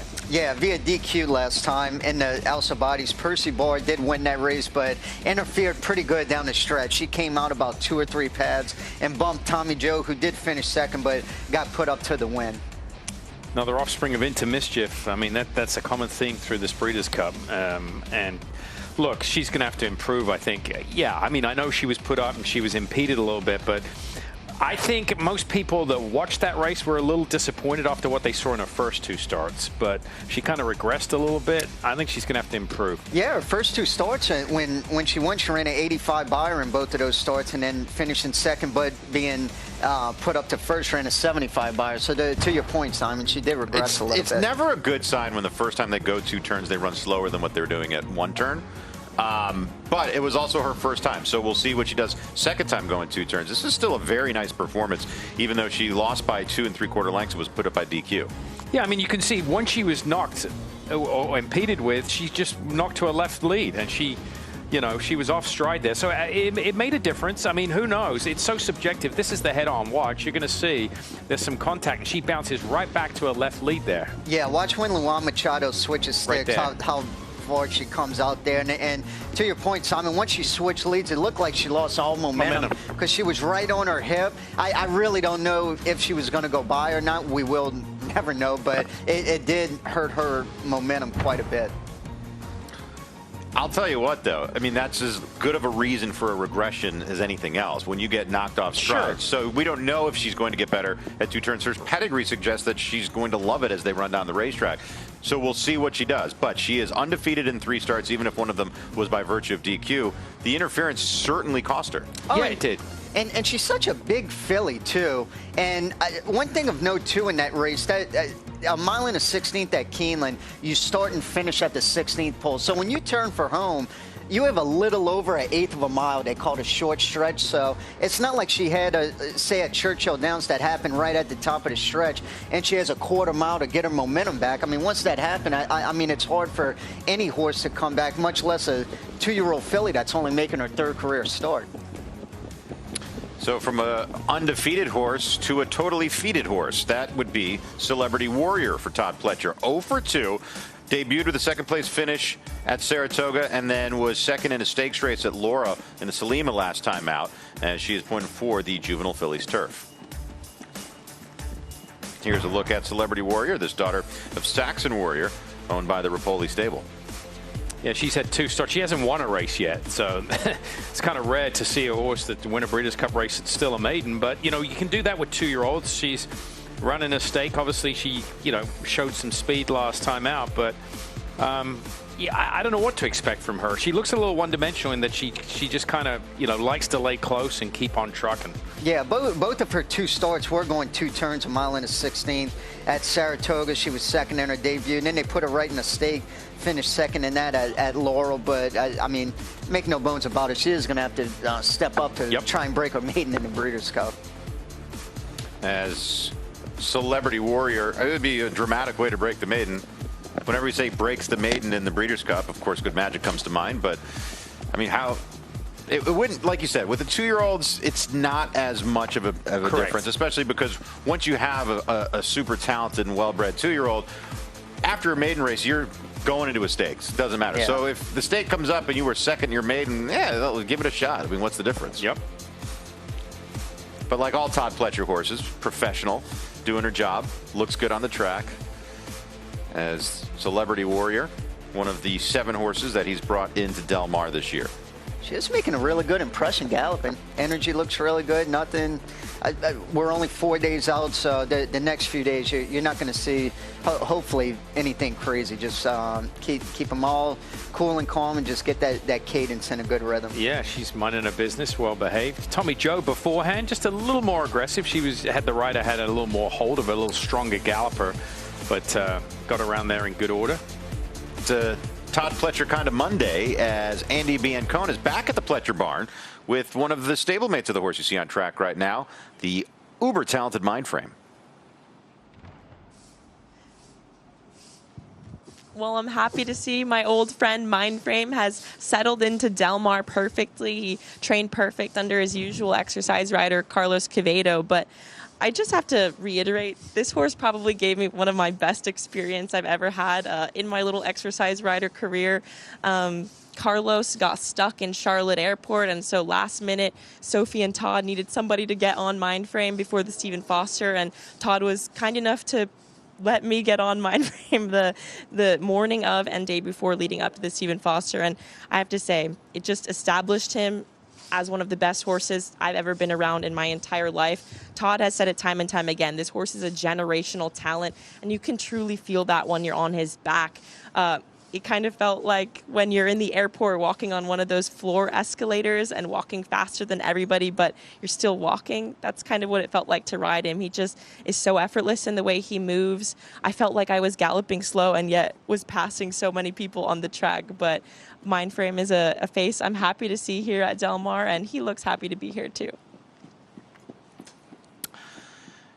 Yeah, your old buddy that you got on the back of Mindframe. It might happen again. I heard her talking to Todd Pletcher. It seems like they were planning on it later this week. He ran the best race of his life in there, too. So yeah. Maybe they should put Andie B back on, right? While we have a moment, I want to take this opportunity to talk about a great charitable campaign going on right now. First of all, this is the Champions Give Back campaign, and it's fundraising and awareness for Breeders' Cup charities. Now, the 5 core pillars, thoroughbred aftercare, jockey health and wellness, backstretch industry workers, equine research, and other impactful community initiatives. $1 from every official Breeders' Cup cocktail, the Tory Cup featuring Maker's Mark Bourbon and the Garland, featuring Chopin Vodka, will be donated to Breeders' Cup charity. Fans can also support the Champions Give Back by texting BCWC to 1-855-800-4975. Grab a screenshot of that, or go to breederscup.com/charities. I do want to say Ken Fryrick, part owner of Sandman, has been a philanthropist in horse racing. Throughout the year, he has given so much. He is matching donations up to $50,000 for your Breeders' Cup charitable donations between now and Breeders' Cup. And there's a long way to go to get to that $50,000. Make your donations count double. Ken Fryrick, we thank you so much. He gave $500,000 to Breeders' Cup charities earlier this fall, and now he's matching donations up to $50,000. Go to breederscup.com/charities for more information and to donate. We are going to take a break. We'll be back with more on The Breakfast Show after this.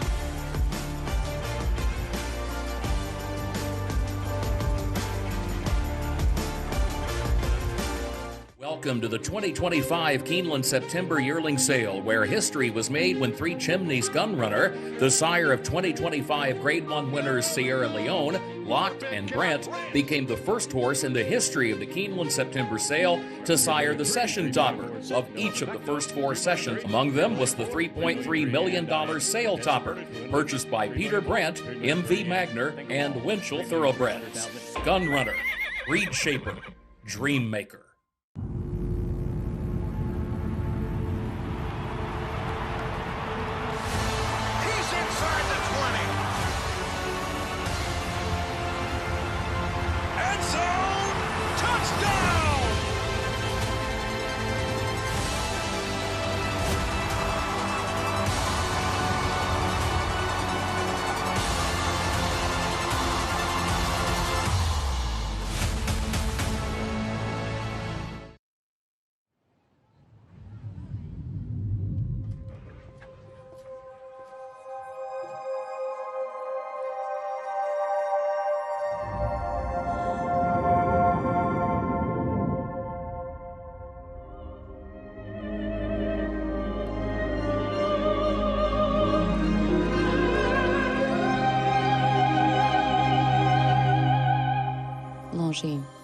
Elegance is an attitude. Douglas trusts Prevagen for his brain, and this is his story. I'm Douglas, and I'm from Chicago.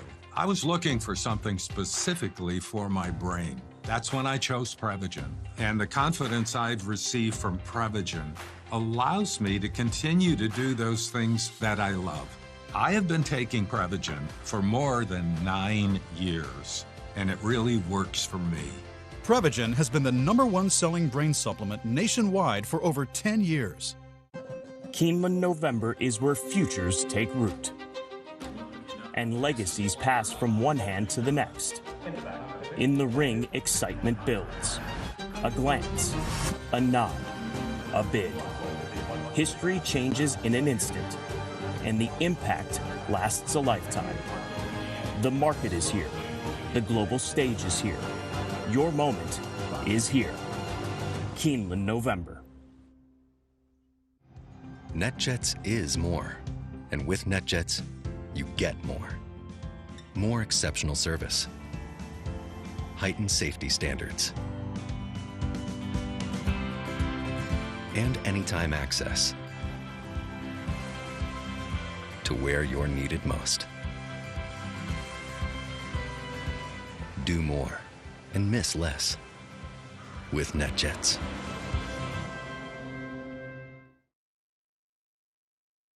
I've got Joe Levy, who is the champion apprentice in the UK this year, and Ali Webster, who is, what's the official title? Travelling headlass for Brian Meehan. And they've got Rashabar in the Breeders' Cup turf on Saturday. Okay. Well, I said it's quite quiet here around the international runners, but it's a real pleasure to bump into the champion apprentice in the UK this year, Joe Levy, alongside Ali Webster, who's a travelling headlass for Brian Meehan. Brian Meehan's got a pretty good record at the Breeders' Cup. Joe, you're both here with Rashabar, who runs in the Breeders' Cup turf on Saturday night. Before we talk about Rashabar, can we just talk about you winning the apprentice title this year and what that was like? Crowned on Champions Day. Yes, it was a surreal feeling, really. Obviously, having gone through it last year and got beat up at Catterick, it made it all the better to go to Ascot and to be crowned champion apprentice. So, no, it was, you know, a day where a dream came true, and only a week later to be stood here now, it's quite surreal, really. I was saying when I first saw you, I said, oh, I couldn't quite recognise you because without your hat, it looks very different. But it's also a new experience for you here as well in the States. Yes, absolutely. I landed last night. It's my first time over here, so came early to try and get as much experience on the track and with the American racing as I could before stepping into Saturday, really. Ali, you look fresh-faced. Yeah, I'm surprised. Have you travelled to America before with Brian's horse? Yeah, we came here last year with JRB in Kathmandu. Right. So yes, my second year out here. Rashabar's come over okay. He's all right. Very well. He's travelled really well. He looks absolute picture. He's walking at the moment. He's nice and fresh and happy, and he's eating well. And yeah, he looks good. Yeah. Joe, you'll be riding him out all week. A lot of people looking at the race going, he's got a big task on his hands because he's up against potentially Mini Hawk and Rebels Romance, Goliath, etc., plus the best of the Americans. What do you think the positives for his chances are? Absolutely. I hope we have a nice draw. We'll find out later. That would make our life a lot easier. But I think on his pedigree, he is bred to get sort of a trip, and we've seen in his last couple of runs that he does stay well. So obviously we're going into new grounds up another 2 furlongs, but I think around 3 bends will definitely help him. I remember when he ran in the St James's Palace, he stuck on quite well, even though he was a bit far back. 4th, I think, he ended up finishing that day. He always looked like a horse that would stay. Is that what you all believe? Yeah, definitely. Yeah, he's. I think that's the trip for him, and you know, if the race runs right for him, I think he'll be fine. I think he'll be absolutely fine. The boss has won this race, what is it, a couple of times? Red Rocks being the first one, and Dangerous Midge, is that the other one? Yeah. Dragging the memory up here. Does he have anything about him that suggests that he's in the mould of one of those 2 horses? I think so. I think the boss definitely sees that in him. You know, I think the boss is a very good judge. Clearly he sees something in him to bring him here, so yeah. Last thing, Joe, because obviously this is a new experience for you being here.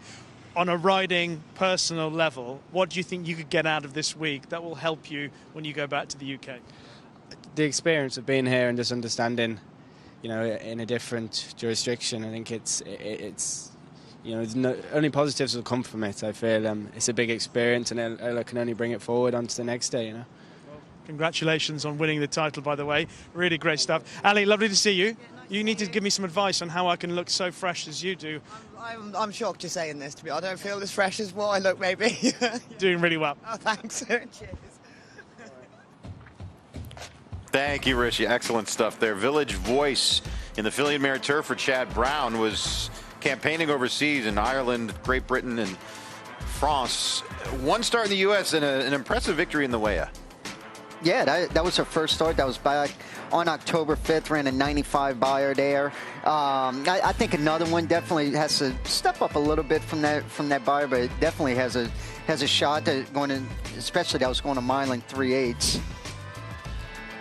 Resolute Racing, John Stewart made a big splash in the racing the last couple of years, and he's made a lot of private purchases, this being one of them, and she responded with a nice victory off it was nearly a year layoff. Did you see his tweet the other day, by the way?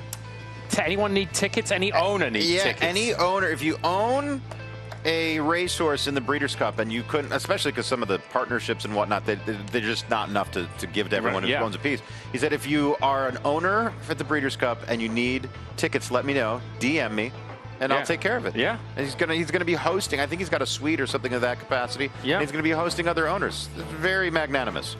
That is a great gesture there for John Stewart and Resolute Racing. Of course, there's the rivalry between he and Mike Rapoli. It really just plays out on social media. Some people get tired of it, but I think it's great for the game. It gives us something to watch. By the way, thinking of things to watch, do you guys know what time the post draw is? No. 4 o'clock, I believe. Dude, I just had somebody, I went, ran an errand, and I just had somebody ask me, is it here at the Brigantine? Here we go. Well, it's here. Yes. Join us.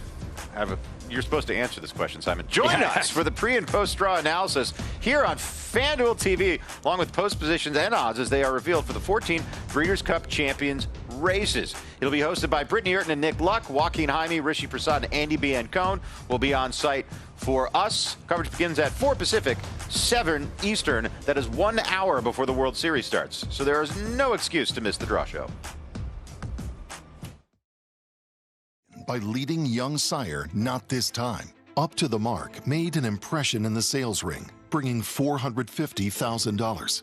He then left his mark on the racetrack, a debut winner at Saratoga, before compiling 3 consecutive Grade 1 wins in the Turf Classic at Churchill Downs, the Manhattan Stakes at Belmont, and the Turf Mile at Keeneland. Up to the Mark now seeks to leave his mark as a stallion, standing at Lane's End.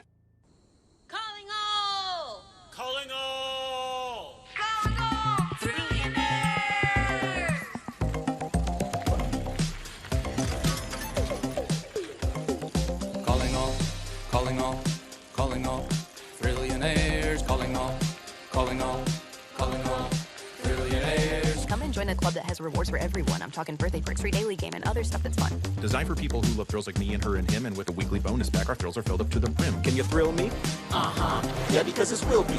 Like the most amount of pure glee that ya ever gonna get from rewards that start day one. So we're calling all, trillionaires, calling all.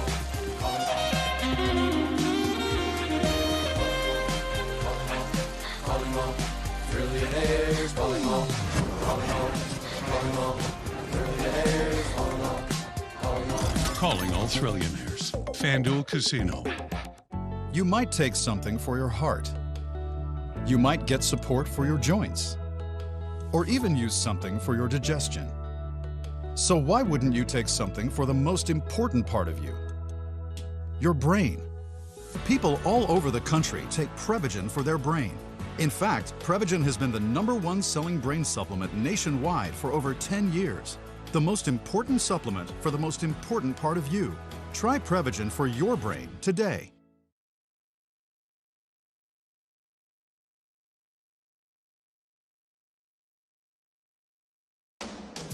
FanDuel's Breakfast at the Breeders' Cup is presented by WinStar Farm and by Phasic Tipton.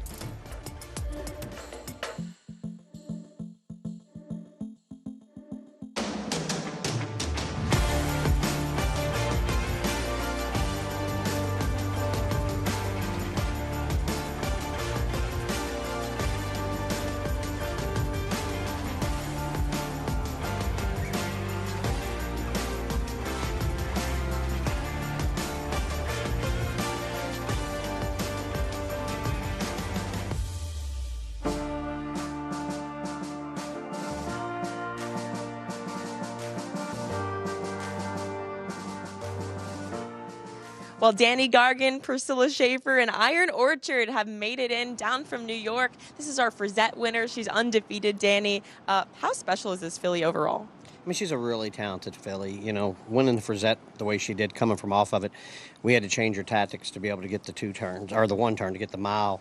You know, we're planning to get the 2 turns here, so we've changed how we trained her going into that race, and it paid off. What kind of changes have you made in terms of her going back to 2 turns now? Well, she shows a ton of speed sprinting her first 2 races. She went wire to wire, really impressive. And then we knew going into the next race, you know, she's going to have to learn to change it up and come from off of it. And the other day, she showed a totally different running style. And I was quite impressed with her, how she set 6th and closed into it and made a really impressive kick to win. So, you know, if she can repeat that performance and maybe move forward a little bit off that race, I think we're very competitive. How is she temperament-wise overall? She's a bit of a handful. She's a little tough in the stall, but on the track she's really strong. We gallop her with the pony a lot, and she's a handful to train. But the good ones make you earn it. Well, Danny, happy to see you and the team here. All right, thanks for having us. Thank you very much, Danny Gargan. As we've got 1 more hour on today's show. 3rd hour, we're going to revisit some of the stuff we've seen already this morning. sure things are just bopping along up at the breakfast marquee. I'm looking very forward to getting a free, I don't even know what I'm going to eat there. They've got everything. They've got little bacon-wrapped scallops. They've got an omelet bar. They've got coffee. The price is right for you, Joe. I can't wait. Yeah, this is... Cannot wait. At any rate, welcome back to the Breakfast at the Breeders' Cup show. Simon Bray, Joe Talmo. We have Mike Joyce here as well. We're going to get to Andie, Joaquin, Rishi Prasad. We had all of these people in Kentucky and around the country at Santa Anita, and everybody's slowly making their way into Santa Anita.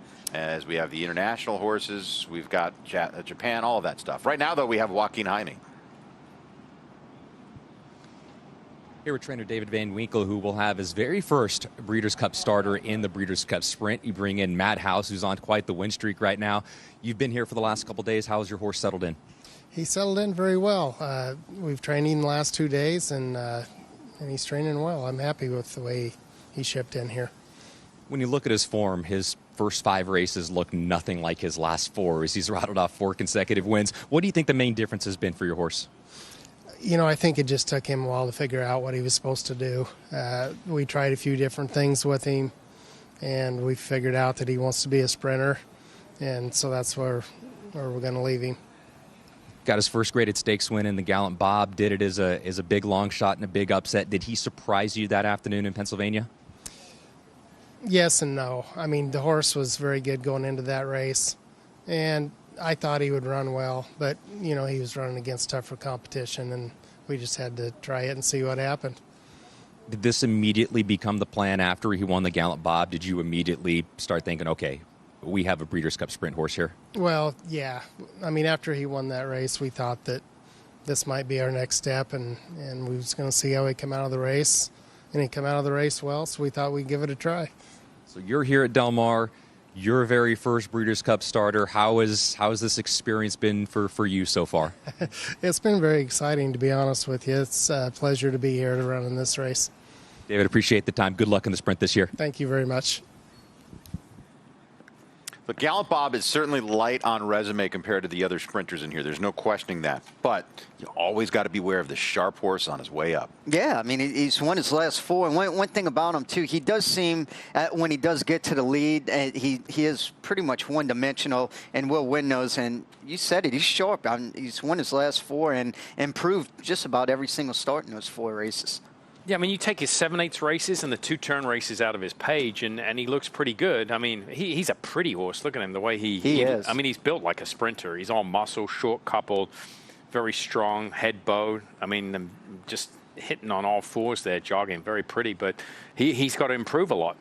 Yeah, I mean, no doubt about it. He's going to have to improve. This is definitely the biggest test of his life, but he is coming in here very sharp.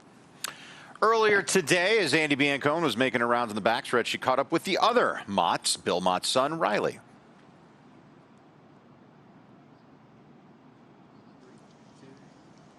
Well, Argos became a Grade 1 winner in the Summer Stakes this summer, and he brings Riley Mott to his very first Breeders' Cup. Riley, tell us about how you're feeling right now. I mean, just alongside your dad in his shed row and having Argos here.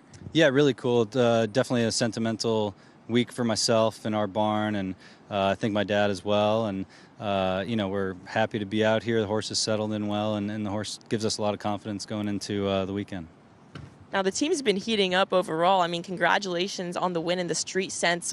Points to the Kentucky Derby for Incredibolt. Yeah, great. I mean, the horse, ever since before he ran earlier this summer, you know, kind of showed his hand that he was a talented horse, and you know, it's been nice to see him put together, you know, a couple good races, and we're excited to be involved. Circling back to Argos, tell us a little bit about him. How is he on the track, and how has his progression from early on in the summer until now been? Yeah, progression-wise, I mean, he's always quite precocious. He worked very good at the 2-year-old sale when, you know, just before they sent him to me, and strung together 3 straight solid races, and just a really easy horse to be around, easy to train. You know, hardly know he's in the barn, but when he gets on the track, he's, you know, into the gallops and his workouts, and he's just been really, really good for us so far. Tell me a little bit about the dynamic about being here with your dad who has Sovereignty. I noticed Argos following Sovereignty to the track this morning. Yeah, no, it's very cool. You know, been out here a handful of times for my dad while working for him as an assistant. and just to have some representation for our stable this year is really special. Certainly a family affair here at Mott Racing. Riley's got his wife, kids, dad, everybody's all here. Best of luck this week. I appreciate it. Thank you. So that was Andie Biancone earlier today. I emphasize the earlier today because right now Andie is away from her human friends and with her equine friends as she is on the back of Lenny Lou. Andie, you look great out there. Is she mic'd up and ready to go, or she can just hear us? No, she can't mic up. Okay.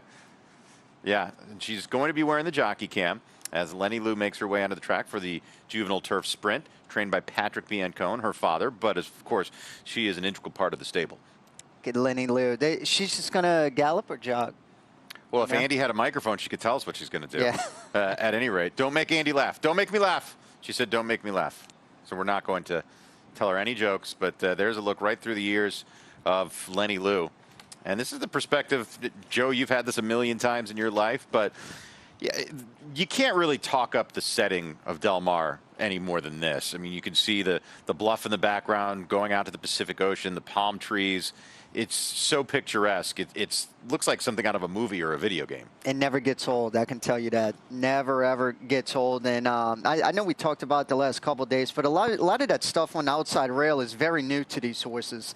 When the races are going on, that I believe it's just like a dark green on that outside rail, but now you could see all the advertisements out there. And a lot of horses will see that and kind of look around. That's why it's good to notice if they are kind of seeing anything. But you could see Lenny Lou not bothering her at all. I believe this is her second or third day on the track. Yeah, I think so. I think it's second day on the track, if I'm not mistaken. And she was a little spooky the first day. Andie said she could feel her underneath her, and then you can see her ears are up. She's seen this a couple of times. So the track's quiet. I mean, she elects to take them late when the track's quiet. That probably helps as well. And right now, she's just kind of in an easy little canter here, Simon, and not doing too much, just out on the track. Yeah, I mean, it's a great story, this filly. I mean, look at her purchase price. We're accustomed to seeing horses $650,000, $1 million. She costs $23,000. She's by a stallion called Leinster. Caitlin Dunn is a good friend, I believe, of Andie Biancone's. The Dunn family that own her are very good friends with the Biancones. They're a big believer in Leinster, the sire, and I know the ownership group wanted this horse when they went through the sale at all costs. They got him, and so far it's turned out to be a win-win. I mean, she's made over $200,000, a two-time stakes winner, third in the Queen Mary, sorry, a three-time stakes winner, third in the Queen Mary at Ascot, which was a huge effort. Yeah, third in a grade 2 at Ascot, and she's pretty much 10x that $23,000 purchase price. And now she's just picking up just a little bit there in front of the grandstand as she's making her way toward the finish line. But just really speaks to the talent and the skill of Andie Biancone. I mean, her day job is us at FanDuel TV, but her early morning job is at the barns, working horses. She wasn't just galloping horses for her dad. She was the assistant trainer in that barn. She does a lot of the work of an assistant and of an actual trainer. Yeah, look at Lenny Lou's ears. She has not pinned them back at all. They are literally straight up in the air, just cruising right along. She's just alert looking, yeah. I mean, her listeners are up there like two antennas there. They haven't moved. That's a great perspective. What always amazes me about the way jockeys sit in the saddle, and you can see Andie right there. These horses are moving fast, but at a canter, they're so steady on the back. Yeah. Yeah. No, they are. They're just moving fast. You feel like someone like me who doesn't ride horses, I would think it would be like really jarring to be on the back of a horse, but they've got a good stride. And there's Patrick watching daughter and horse pick it up a little bit down the backstretch here. I was going to say, you could see, Simon, she started to pick it up a little bit down the backside, which is good. She's definitely going to get a lot out of this gap. And there's Patrick right there. She's riding a little longer. She said because she was looking around, the slower paces, they have a much more opportunities to look and spook at stuff. When you let them go a little quicker, there's much less chance that they're going to do that. So I'm fine with that, letting her finish up the last part of the gallop. All right, let's go to Joaquin, who you see standing by with Patrick Biancone. Joaquin, make sure Patrick knows that his daughter can hear his responses. Yeah, we'll ask Patrick about that here in just a moment. With Andie being aboard Lenny Lou, she just went right by you right now. How'd she look to you? She looked very good. Just got up nice and easy, and we bring her here ready. And it's like when you play golf, you you come ready for the tournament. You don't try to train just before. No, she's good. She traveled well, recover from everything, and she's in good shape, yeah. She had an international trip in there as well. 5 lifetime starts, 4 victories. How have you seen her progress through her young career so far? You know, the first part, you know, she was a baby. She had to learn a lot. We learned that she was a good traveler when we started to Kentucky first time out, and she traveled very well to England. We were thinking we was lucky to be in the middle of the field, you know, on that day. But the 2 competition was on the extreme outside, extreme inside, where she don't see them much. But she ran a very big race. She was still a baby. Then my owner want to get her ready for here. Then we decide to pass on everything and just prepare and focus for this race. How's your exercise rider been doing with her? Is your exercise rider doing a good job with this filly? As long as she come back with her, I mean, we're in good shape, you know. Yeah. Take your trainer hat off for me for 1 second and just be a dad. How special is this for you to be working so closely with Andie here and have a Breeders' Cup runner together? Well, you know, the big difference now with Andie is before she was my daughter and now I'm her father, you know, and so she's more known than me, but now it's beautiful, and she tried very hard and she worked very hard. We're a hard-working family, and I'm happy that she's very successful. Patrick, appreciate it. Good luck with Lenny Lou this year in the Breeders' Cup. Thank you so much. And Lenny was already taking them around the world. She took them to Royal Ascot earlier in the summer as well. That's a great line. So long as she comes back with the horse, it's all good. And Patrick said it too. She travels so well too, and that's key. She ran. She was based in Florida. Went to Keeneland for her first start, where she won in a slop. Back to Gulfstream, then to Ascot, then back to Florida, then all the way out here, and has handled it great so far. Yeah, that's huge, especially for a young horse, that she can handle that travel, and especially for a filly as well, that she can still maintain her weight and keep her head in the feet up. I'm pretty sure she's got status on Spirit Airlines. Let's take a closer look at her trip overseas when Lenny Lou and Andie went to Royal Ascot. For a week in June, the sporting world casts its eye on horse racing's greatest stage. This is Royal Ascot. We are going to get to the first race of day 2 of the Royal Ascot meeting. For the 2-year-old fillies, it's the Group 2 Queen Mary, and we do have a U.S. rep there in Lenny Lou for our own Andie Biancone and her dad, Patrick. Lenny Lou, I think, is not an obvious winner, but Patrick Biancone thinks differently. He thinks she will win. It's a tough spot with True Love in the race for Aidan O'Brien. As Lenny Lou gets ready for her run in the Queen Mary, how much fun have you had being here at Ascot? I mean, Lenny Lou is just an incredible filly. She's impressed me every step of the way coming here, especially to come here and share it with my family has been really special. What happened here with this left foot? We had our final little gallop yesterday, and when we pulled up, her company horse pulled up next to her, and there was a massive truck that rolled by, and Lenny Lou was fine, but the pony spooked. He bucked straight over his head and hit me in the foot. As of right now, we're crutching it. They head down towards the last quarter mile. They're coming from all across the track here. All the way to the right. That's where True Love comes from. Post number 25. Here now is True Love in the blue and orange nearest to us, coming to join Zelena. Ryan Moore never wanted to have her too far off the speed. And she just keeps coming with that steady running right here. It is True Love and Ryan Moore who win the Queen Mary. Aidan O'Brien has never won this race until now. That's crazy. That is True Love. Breaks her maiden first career victory. Comes in the Group 2 Queen Mary. Lenny Lou has got third. I was going a little bit crazy, deep stretch. I can't imagine what Andie was doing. Those crutches were probably flying. Oh.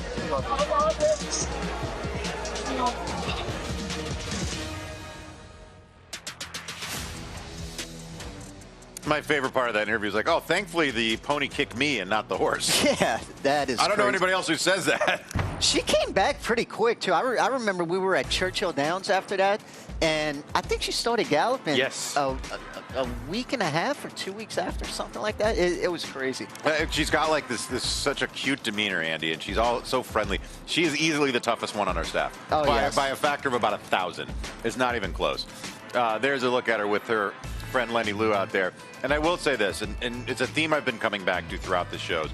I love when we can just get that snapshot of what these horses mean to their connections. Of you see these trainers like Kevin Attard crying when he was talking about Moira, or Andie, she would rather be hurt than anything happened to Lenny Lou, the horse, right? She was so thankful that the pony got her leg. When we have these moments where you see just how affected the human element is by the equine element. Oh, it's crazy. I mean, some of these horses are taken better care of than some humans, if you think about it. And especially we touched on it earlier with the grooms and exercise boys. I mean, these horses is their whole life. A lot of them, they don't play golf or fish or do stuff like that. The horses is their whole life and hobby. That's exactly right. It's a labor-intensive business. I mean, one horse, you've got an exercise rider, a hot walker, a groom. I mean, that's 3-to-1 ratio, right? I mean, there's a lot. And if you ever, have the chance to go back there and see how they're taken care of, it's unbelievable. I mean, it really is. We actually have a comments from Kate and Bradar on YouTube. Kate and Bradar, awesome line from Patrick Biancone about his daughter, Andie. Before she was my daughter, now I'm her father. That is great. That is a great line. Yeah. Andie Biancone has become somewhat of a star here as she was out there with Lenny Lou. We'll check in with her afterwards. Right now, though, it's time to check in with Rishi Prasad. Alongside me is Rachel Richardson, who is well known as looking after the very best of the Aidan O'Brien horses when they travel over. Rachel, you were just reminding me, you were here with City of Troy last year, the year before that, with the winner in the turf, Augusta Rodin. Yeah. Some good memories? Yeah, very good memories. Very lucky. It's a great place to be. Well, what's it like to have that responsibility for such a powerful stable? Oh, it's fantastic. It is, and just appreciate it every day. Very lucky to ride those kind of horses and to get to be trusted to bring them here, and yeah, it's brilliant. You are going to be partnering Precise through the week here. How is she? She travelled over. She got here on Saturday with the rest of the team. Yeah, she's they've all travelled over really well.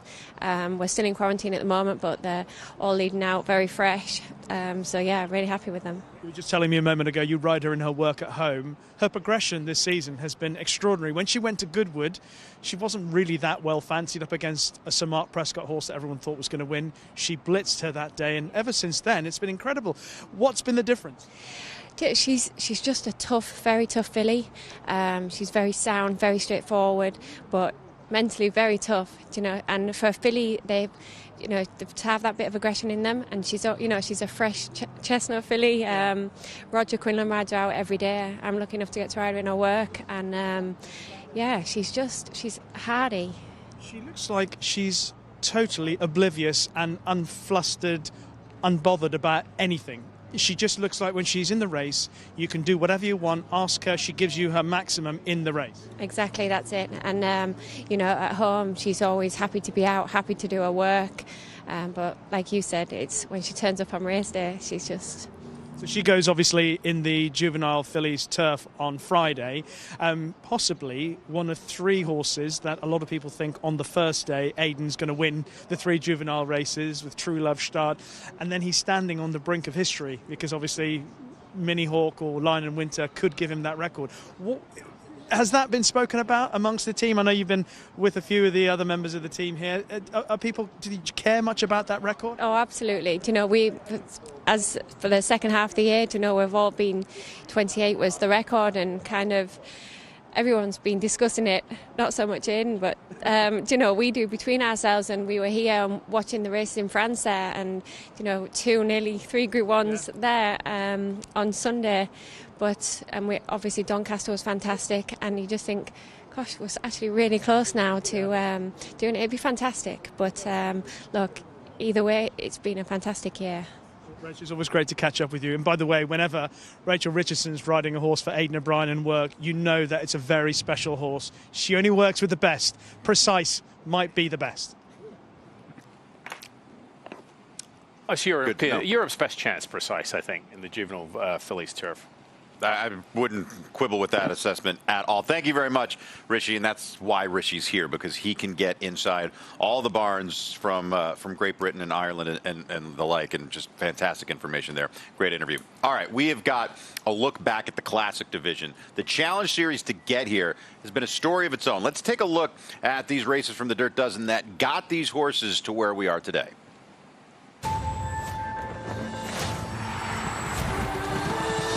Witness the best horse racing on the planet. This is at this year's Breeders' Cup. History will be made at the Breeders' Cup.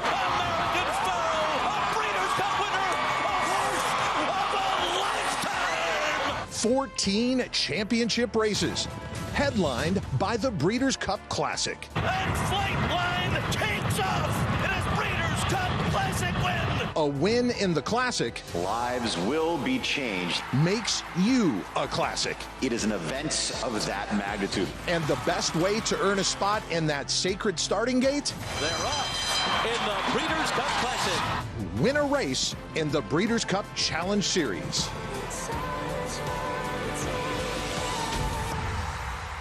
The richest race in the world, the Saudi Cup. And Forever Young has done absolutely nothing wrong in his career. I think the wide draw from the outside post is going to help him. Forever Young, Romantic Warrior sweeps up on the outside. Forever Young never goes to the front. Off the turn, you think not going to have that same kick? No. I was believing he still come back to, pass the Romantic Warrior.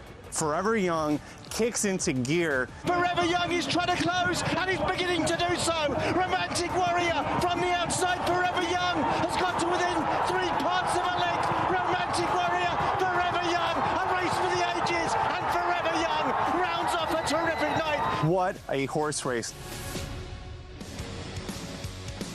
The February Stakes. Here's Costa Nova down the middle of the track, starting to produce.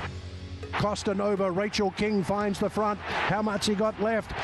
Costa Nova stretches. They're coming and coming hard, but Costa Nova's in front with 150 metres to run. Will this be Rachel King's first Japanese Group 1 in front? Late on the scene, Sunrise to Pangu Lake. Well done, Rachel. Costa Nova takes out the Group 1.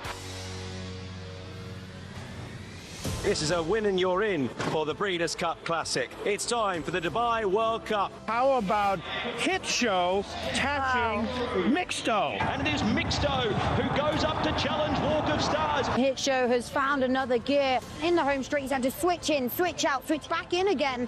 He hasn't even had the clearest of runs and he still manages to get up. What point of the race did you think I'm going to win the World Cup? 100 meters, sir. Hit Show out when it's all too late. Look at Hit Show right over the top. Hit Show for Florence Giroux and Brad Cox in the Dubai World Cup. What a finishing effort from Hit Show. It is the Grade 1 Stephen Foster win, and you're in for the Breeders' Cup. Assistant trainer Sophie Green, who's my good friend, asked me if I could get on Mindframe, and Mindframe is the best horse I've ever sat on in my life. Mindframe draws alongside. It was Mindframe's day. We were hopeful that he'd show up today, and he showed up in a big way. Mindframe has taken charge. Mindframe kicks clear by 2. You never really know what he could do next. I mean, he's just unbelievable. 16th to go. Sierra Leone's hanging tough as well, but it's Mindframe's Foster. You know, this being a win and you're in the Classic is obviously the target. An absolutely packed house here at Monmouth Park. Huge race for journalism. Journalism did not have a quick beginning. He was away second to last, and he's going to be off the pace today. A little concerned here, bounced out of the gate and broke just okay again. Up the backside, he started picking off horses. He kind of came with that long measured run. And Journalism is third now, continues a sustained run on the outside. They're at the top of the stretch. He found a gear that only special horses have. This is a serious special horse. Journalism, here he comes with those big, robust strides. Journalism, he's the headliner today. I can't tell you what a horse like this does. He's pretty special. Enjoy the ride. Thanks. The 98th running of the Whitney. We look at Sierra Leone now. He's a big, strapping colt. Looks the part in here. We'll see if he does get that pace to close into. The field turns for home. He just got the right kind of setup today, didn't he? Yeah, exactly. I was traveling good down the backside. As soon as I asked him to get going, he really responded well, and I tipped him out, and then he extended well. Sierra Leone down the center of the track is coming with powerful strides. It's Sierra Leone who takes the lead from last to first. Sierra Leone has won the Whitney.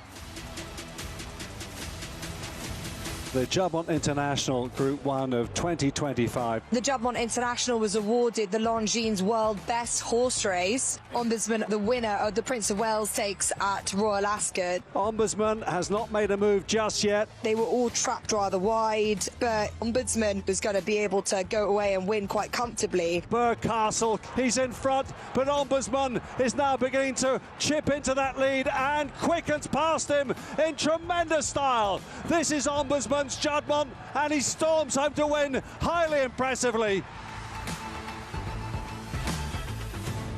The 2025 Pacific Classic. This is a Breeders' Cup Challenge Series win, and you're in. Fitness shipping in from the East Coast. Bringing them out. This is what the fans want. Like, this is what they want. You know, we'll see what happens, and hopefully he puts on something special tonight.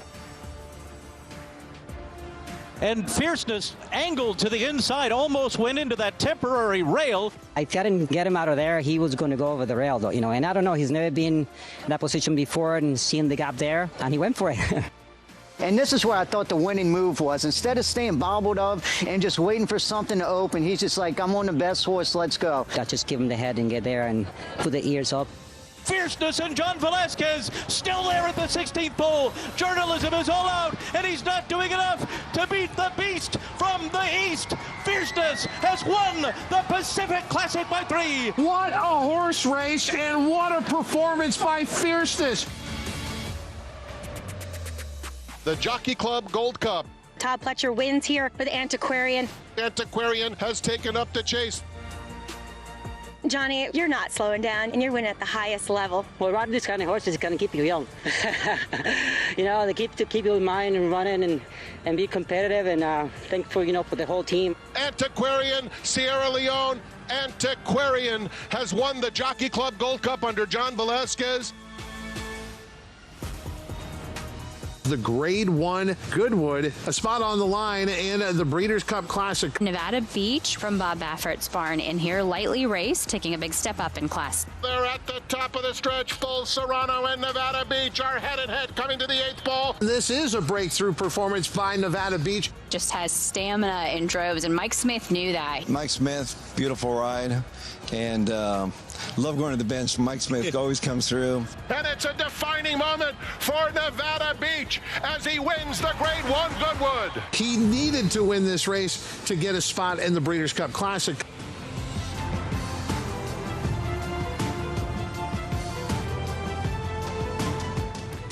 When you put all those races back to back like that, it really whets the appetite for the main event coming up this weekend, and it gives you an idea of just how stacked this Breeders' Cup Classic is going to be. It's breakfast at the Breeders' Cup for everyone. Some mallards there getting a bite to eat. No mallards allowed in the marquee, just us folk.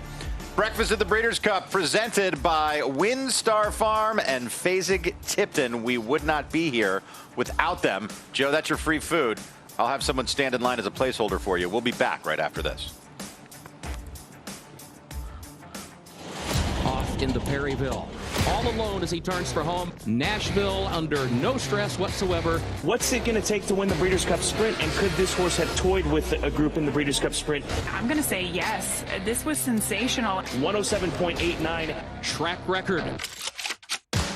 This is one of the most impressive sprint performances that we have seen. This is a horse to get really excited about. Never asked for a thing. Track record. FanDuel held a shooting contest to promote its new MySpend tool. MySpend makes it easy to view your deposit and bet history all in one place. Because betting without knowing how much you're spending is like shooting in the dark.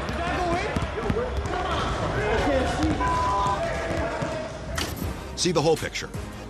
Make FanDuel's MySpend tool part of your system and stop shooting in the dark.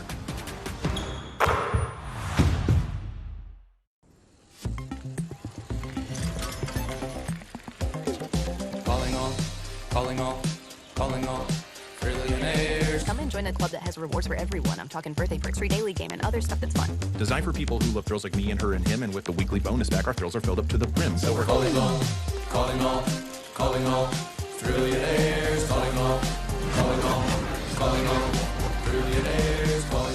Calling all trillionaires. FanDuel Casino.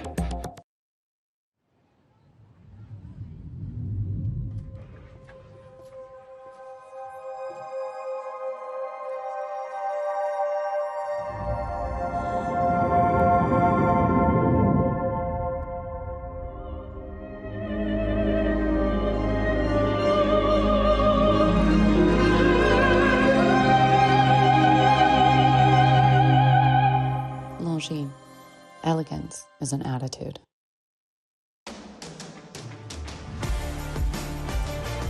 Welcome back to the third hour of the Breakfast Show, giving you a look at the half-mile work that Sovereignty put in this morning in his final preparation for the Longines Breeders' Cup Classic.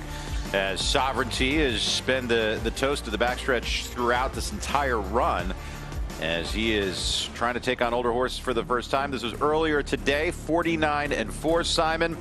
We can't see it enough, just because it's mundane in its brilliance. He's such a professional, and no one's going to look or work as well as he does. It works so nice, we're going to watch it twice. It's actually 3 times. Yeah, it is 3. It might be 4 by the end of the day. Which I'm fine with. I don't think we can talk about him enough. No, exactly. I mean, like I said, if you're just watching this for the first time, tuning in, Sovereignty, one of the top choices for the Classic. Final work before the race on Saturday, and this is just, you know, a work that's right in the middle of that sweet spot for the time for a half mile, Joe, and he does it with ease, as he should. I mean, this should be absolutely straightforward for him. Yeah, we're only 5 days out from the Breeders' Cup Classic. This isn't a flashy, fast work, 47 flat. This is exactly what Bill Mott wanted. 49 and change, something nice and modest, not a huge gallop out, just kind of a leg stretcher, and just an absolute picture right here. You could see him just so well balanced, galloped out, and I don't think we can talk about it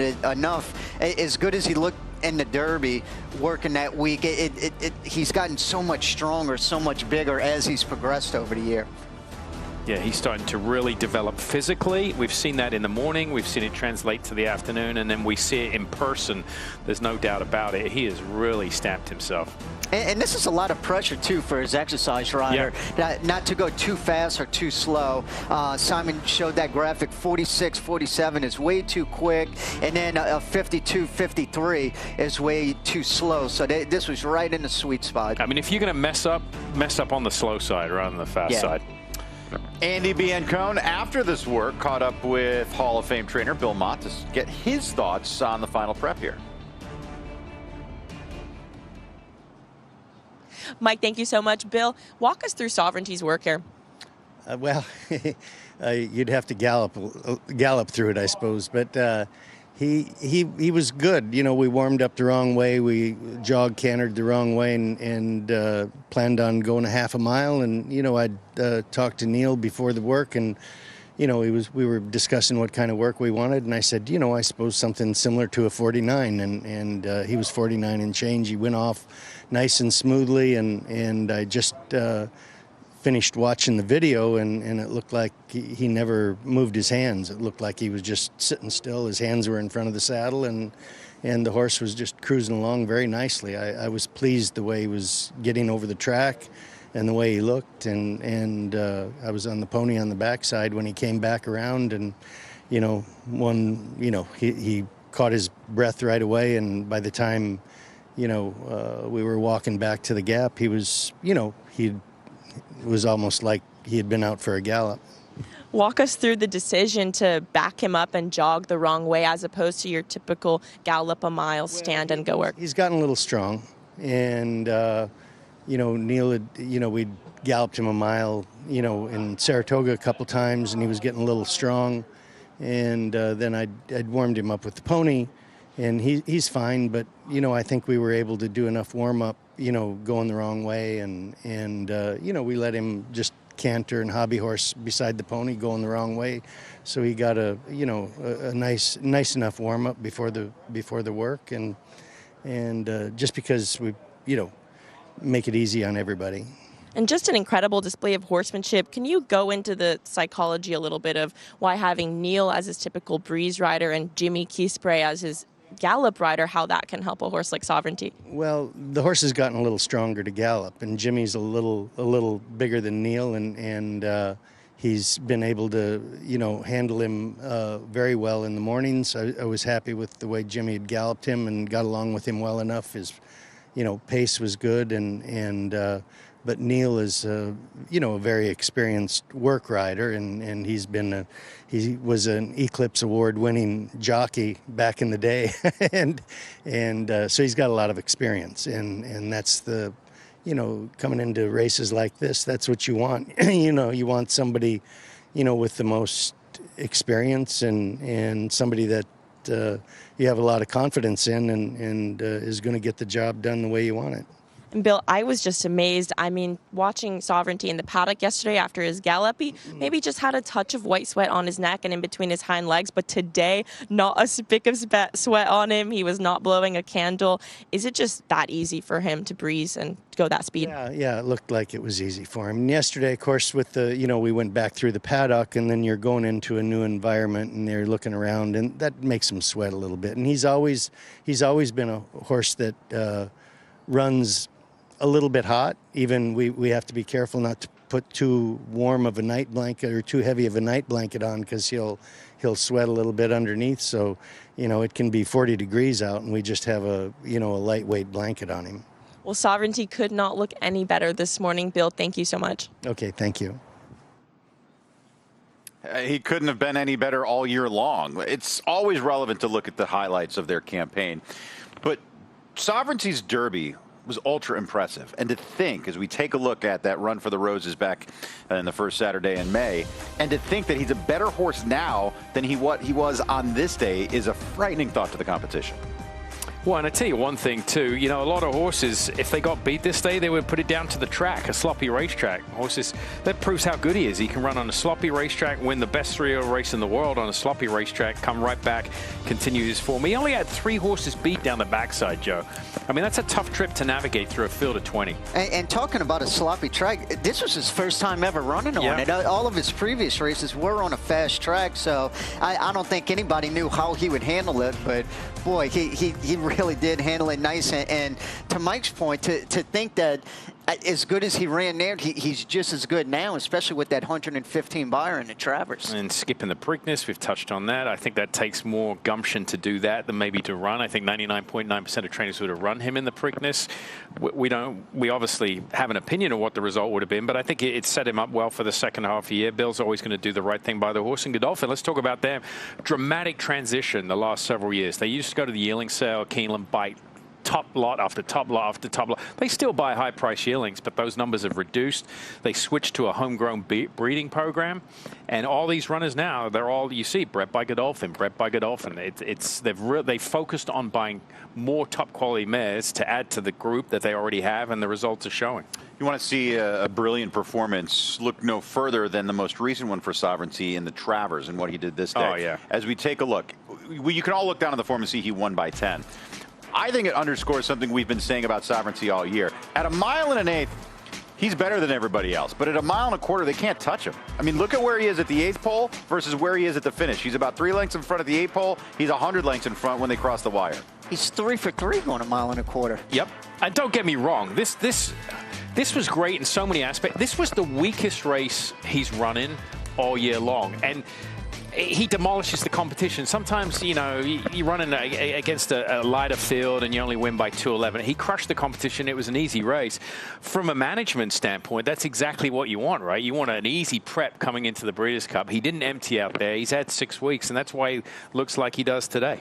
Well, look at all the horses that he's beat. Every horse that he's beat in his last 4 starts on that run has come back to win a big race out of it, okay? You had Baeza come out, win the Pennsylvania Derby. He beats Journalism in the Derby. Journalism wins the Preakness. He beats Journalism in the Belmont. Journalism wins the Haskell. It doesn't matter who he's running against. He beats them all. And so, yeah, the Travers wasn't as tough of a race as it could have been compared to those last 3. Right. But he dusted them. And what you keep talking about, Joe, is the visual of the rider just easing up under the wire, and he puts up a number like that. If he had to ask him and send them all out, there's no telling how fast he would have gone in those final 3/16. He probably would have put up a buyer in the 120s, a -4, -5 on the third graph sheet, something just ridiculous. And that's what's so impressive, too. He's a horse that he obviously loves a target to go after one, but he's a horse that I think when he gets in front, it kind of waits and saves himself in a good way. So no telling. I know you've been saying it all week. The sky's the limit, which is a scary part. Yeah, I think he, if there's a horse that's better than him in front of him, he wants to come and run him down, and I think he will. Well, he's going to have to contend with Fierceness, whose rider John Velasquez is in the Hall of Fame, as we check in once again with Joaquin Jaime. Yeah, Mike, just like yesterday when we looked at the book of rides for Flavien Prat, and we also looked at the riders that make up the top 5 in earnings this year, Flavien Prat and John Velazquez, they are both on that list. Number 1 right now, they're so close that these are going to flip-flop all the way up into the end of the year in December. But number 1 on the list now is going to be jockey Irad Ortiz, $32.3 million. He's got 20 wins. Prat, his brother Jose, is in 3rd. Luis Saez, John Velazquez, he's in 5th. And as I mentioned yesterday, you got to give some credit to the 3 names that you see right here: Steve Rushing, Bad Prebgram, and Kieran McLaughlin, who is a 3-time Breeders' Cup winner as a trainer. Those 3 gentlemen having a heck of a year, representing the top 5 riders amongst earning this year among jockeys. So John Velazquez, 21 Breeders' Cup wins for him. I spoke to his agent, Kieran McLaughlin, yesterday. These are the confirmed mounts that Kieran told me that Johnny V has this year in the Breeders' Cup. As we look at them right here, first off, you're going to see that there's no call in the Breeders' Cup turf and no call in the dirt mile. So if you want to get John Velazquez, call Kieran McLaughlin. He is open for those races. Schwarzenegger, Johnny V is going to ride in the turf sprint. Tommy Joe in the juvenile fillies. Ted Noffey, of course, going to be the favorite in the FanDuel Breeders' Cup Juvenile. They're still deciding in the juvenile turf between Proton or Outfielder. They are figuring that out as we speak. Praying in the Philly Mayer Sprint, AG Bullet, who won with Luis Saez, who Kieran also represents last race, goes back to Johnny V in the turf sprint this year. He'll try to repeat with Straight No Chaser in the sprint. He has Darth Vader in the distaff. Of course, the big one, the runner-up in the Classic last year, is going to be Fierceness. He'll be aboard in the Classic this year. Umberto Rispoli, he went to Johannes in the FanDuel Breeders' Cup Mile, so that opens the mount up on Formidable Man, who is undefeated on the turf course here at Del Mar. And then She Feels Pretty is going to be his mount in the Philly and Mayer turf. So, Mike, that is his book of rides. John Velazquez, he has 21 Breeders' Cup victories. That is second all-time, only to his good friend, and that is going to be Hall of Famer Mike Smith with 27 Breeders' Cup victories. But, Mike, when you look at the rides that he has lined up this year, I mean, just a quick glance here. I mean, Ted Noffey in the juvenile, AG Bullet in the turf sprint, Straight No Chaser in the sprint, even Darth Vader in the distaff, Fierceness, Formidable Man, She Feels Pretty. I mean, I don't think it would surprise anybody, Mike, if Johnny V walks away with 3 or 4 Breeders' Cup wins this year. I think it's interesting he could win both sprints, the turf sprint and the sprint, with Silver Bullet and Straight No Chaser. He won the sprint last year. I also get the feeling that Mike Smith's watching that count from John Velazquez. And I don't think it's impossible for Mike to hold off Irad Ortiz because he's so early in his career. But I get the feeling Mike's going to always want to be at least 1 win in front of Johnny V, don't you? Oh, absolutely. I mean, even at Mike's age, he's still on top of his game. And Bob Baffert had a really good quote when we saw that earlier after he won the Goodwin on Nevada Beach. He said he's the best guy off the bench. And I remember Mike Smith always telling me, he's like, I'd rather be on the bench than off the team. Yeah. And that's so important because for a lot of guys, that's really hard if you think about it, especially if you're really at the top of your game. It's so hard to sit on the bench. You want to be that 5th man on the floor all the time. And I think that's what's so great about Mike Smith. Whether he's not riding a lot on the weekend or during the week, he's constantly working out, just staying fit, ready for that opportunity. And nonetheless, when he got Nevada Beach, he won the Goodwin. I think it's almost harder in that position to just sit and wait and be ready. I mean, you see it in baseball a lot, right? The guy, the pinch hitter that's sitting on the bench, Aaron Barger the other night for Toronto, he's sitting on there. They call him in, boom, grand slam. That's Mike Smith. He's used that line on Mike and us in Dubai, actually. I'd rather be on the. Yeah, he said it to another jockey who was complaining he didn't ride for Bob Baffert. And he looked at him, he goes, you know what, you're better off on the bench than not on the team. I was at that dinner after a couple glasses of wine. But I do want to say this about Mike Smith because physically all the gifts. He's a brilliant rider. Most people, I think, would call, he's probably the most favorite rider of anybody riding right now, right? He's the Hall of Famer. He's become the elder statesman. We always talk about his physical abilities, his fitness, how smart he is in the body of the race. One of the things we don't talk about, but it's equally as important to his success, is how he comports himself off the track, how he comports himself with connections, with the media. He's always willing to give a soundbite. He's always willing to talk. He has a demeanor about him that's very approachable and friendly. He seems to always keep that part of his business going because of that. I think Joe can answer this, but I think that's become more and more important. I think sometimes you can have one jockey can be, 2 equally talented jockeys, but the person that has the better character and able to handle their business, you know, face to face, I think we'll have more success, right? Oh, especially in this day and age where I feel like not only media, but social media is so important. And then to bring, you know, people that don't know horse racing at all to be able to relate in a sort of an easier way as a jockey, I think Mike is to a T with that. People judge, right, when you're on camera. I mean, you look at some athletes after a game and they give just awful interviews. I mean, you're sitting, you don't know the person, but automatically you think, look at this guy. So I was the first time I went to Australia, and I was talking to Blake Shin, who's one of the top riders in Australia. He's ridden in Hong Kong. He's a world-class rider. And we were talking about other riders. He goes, you know, the one rider I always want to try to be like is Mike Smith. Right. Like that, I mean, that's a global impact. This is a rider in Australia who's like, that's the guy I want to be like. That's the way I want to conduct my business. I want to ride like him. I want to be like him. That's pretty. It was pretty amazing for me to hear that. At any rate, let's check in once again with Andie Biancone. She's had a busy morning, juggling 2 jobs, whether she's the assistant to the Biancone barn working Lenny Lou or getting reports for the breakfast shows for FanDuel and Breeders' Cup. Andie, it's been a busy morning for you. Well, Mystic Dan trained beautifully this morning at Del Mar. Came by to see him, and assistant trainer Luis Ramirez immediately pointed me to where the mints are. And when I say I opened the tack box to get 1 mint, Mystic Dan booked it to the front of his stall. So definitely a happy horse. Condition-wise, he looks excellent. We spoke to Danny Ramsey yesterday. He said this horse has just gotten so much stronger at this point in his career, and you could definitely see it from a physical standpoint. He's muscled, his neck is cresty, so really a horse who's developing the right way, and hopefully a horse we can see continue to race even next year.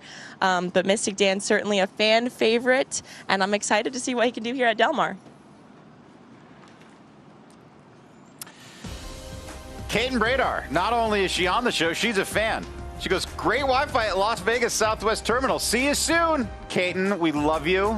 One of my longest friends I've had since taking this job. I knew Katin before I knew either of you two fools. Really? Oh, yeah.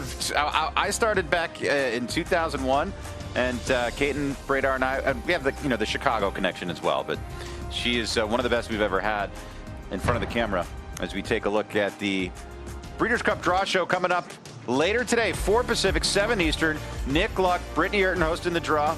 It is the Rudin Riddle Draw Show right here on FanDuel TV. More on The Breakfast Show after this.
A John Deere 3 Series tractor lets you tackle those bigger jobs with simple, intuitive controls that put the power in your hands and quick connect solutions to swap implements quickly with ease. From rotary cutter to rotary tiller to front loader.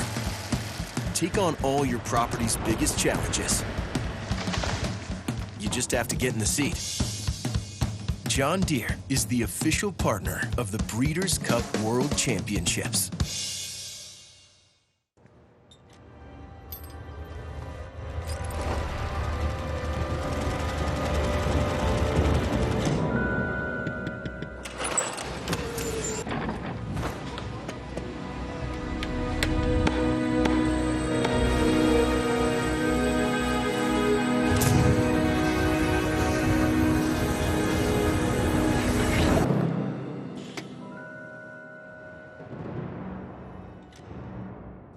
For centuries, the bond between horse and human has been forged in trust and hands-on care. Thoroughbred racing is combining that tradition with cutting-edge technology to raise our standards even higher. New investments in wearable biometrics, advanced imaging, and AI help optimize our safety programs. That opening quarter mile was a quick one. Every day, a commitment to improving their care. So win or lose, it's safety that runs first. To learn more, visit safetyrunsfirst.com.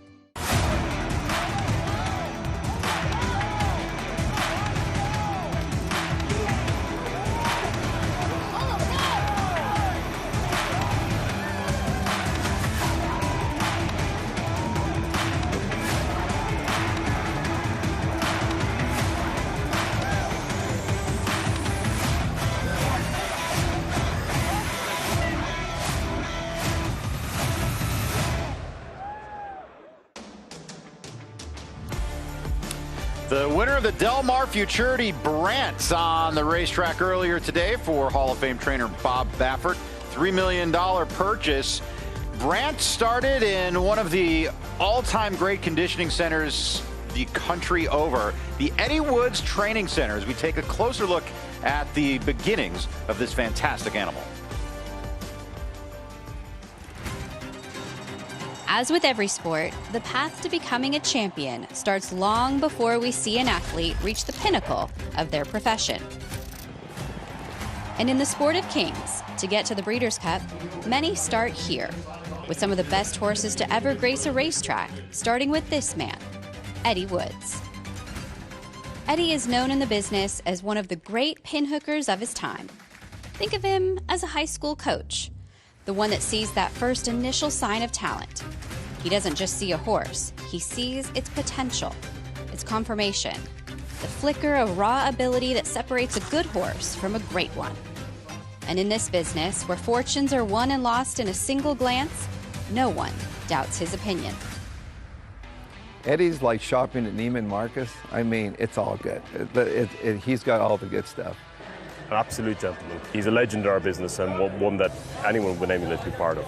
He has a very good way of seeing the future, and to be spot on as he is so many times is a feather in his cap. His reaction when he would sell a big money horse, you could just see the pride gushing out of him. He's an icon of the two-year-old in training sales, because he's the guy that usually has all the bullets. Pinhooking, it's a bit like Russian roulette. You buy horses, in our case, buying yearlings in the fall, and you sell them as two-year-olds in the spring. It kind of took off from the beginning. Once we got going, we were going. Had the opportunity to get in and buy a large tract of land. It was a no-brainer. It's at his farm that Eddie built his reputation as a pre-trainer, putting the crucial first touches on his young athletes. It takes about a month to get from the beginning till they're on the racetrack. You start them in the stalls, introduce them to the tack, then you go to the shed row, get them jogging, then you go on to the round pens, the paddock, and after that to the track. Just bring them along at the pace that they need to be brought along. We follow them all. You know, they're like your kids. We've had some serious horses. Midnight Loot, Lady Eli, Bayern, Whitmore, Authentic, several champions. And now, the Eddie Woods School of Champions hopes to continue its dominance with a young colt that has been making headlines, Brant. He always showed a lot of promise. He was automatic from the get-go. Basically, the whole world and its mother was on that horse at the sale. We just had to present him. You can always tell when Eddie, he knows when he's sitting on a really good one. I could tell by his confidence level was pretty high on that horse. You know, he zipped down through there, beautiful moving horse. So it was a matter of, you know, what's he going to cost? I thought he would bring around about $2 million. Bid of 9 million, now 1, now $1,000,000. You're up front, $1,000,000, down 2. Hit 2 million, hit it in 2, 2 million. You're on the back, $3,000,000, $3,000,000. Bid of a half. Mark, $3 million. Thank you. Selling Brand for $3 million was quite a thrill. A great ending to a fantastic story. We had set a new record in OBS, and it's always nice to do something like that and ending on a good note.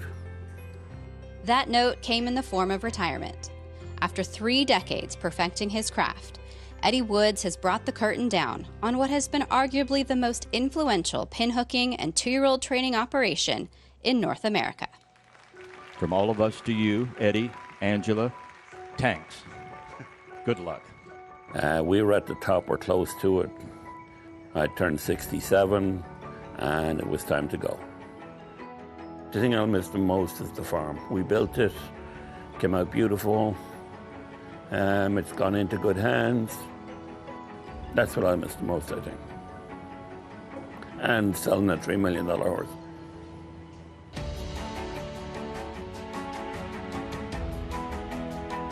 Just sheer greatness from Eddie Woods throughout the last 3 decades. Do want to make note that his son, David Woods, is one of the hardest working people at FanDuel TV and a great friend to all of us. He's a fantastic cameraman.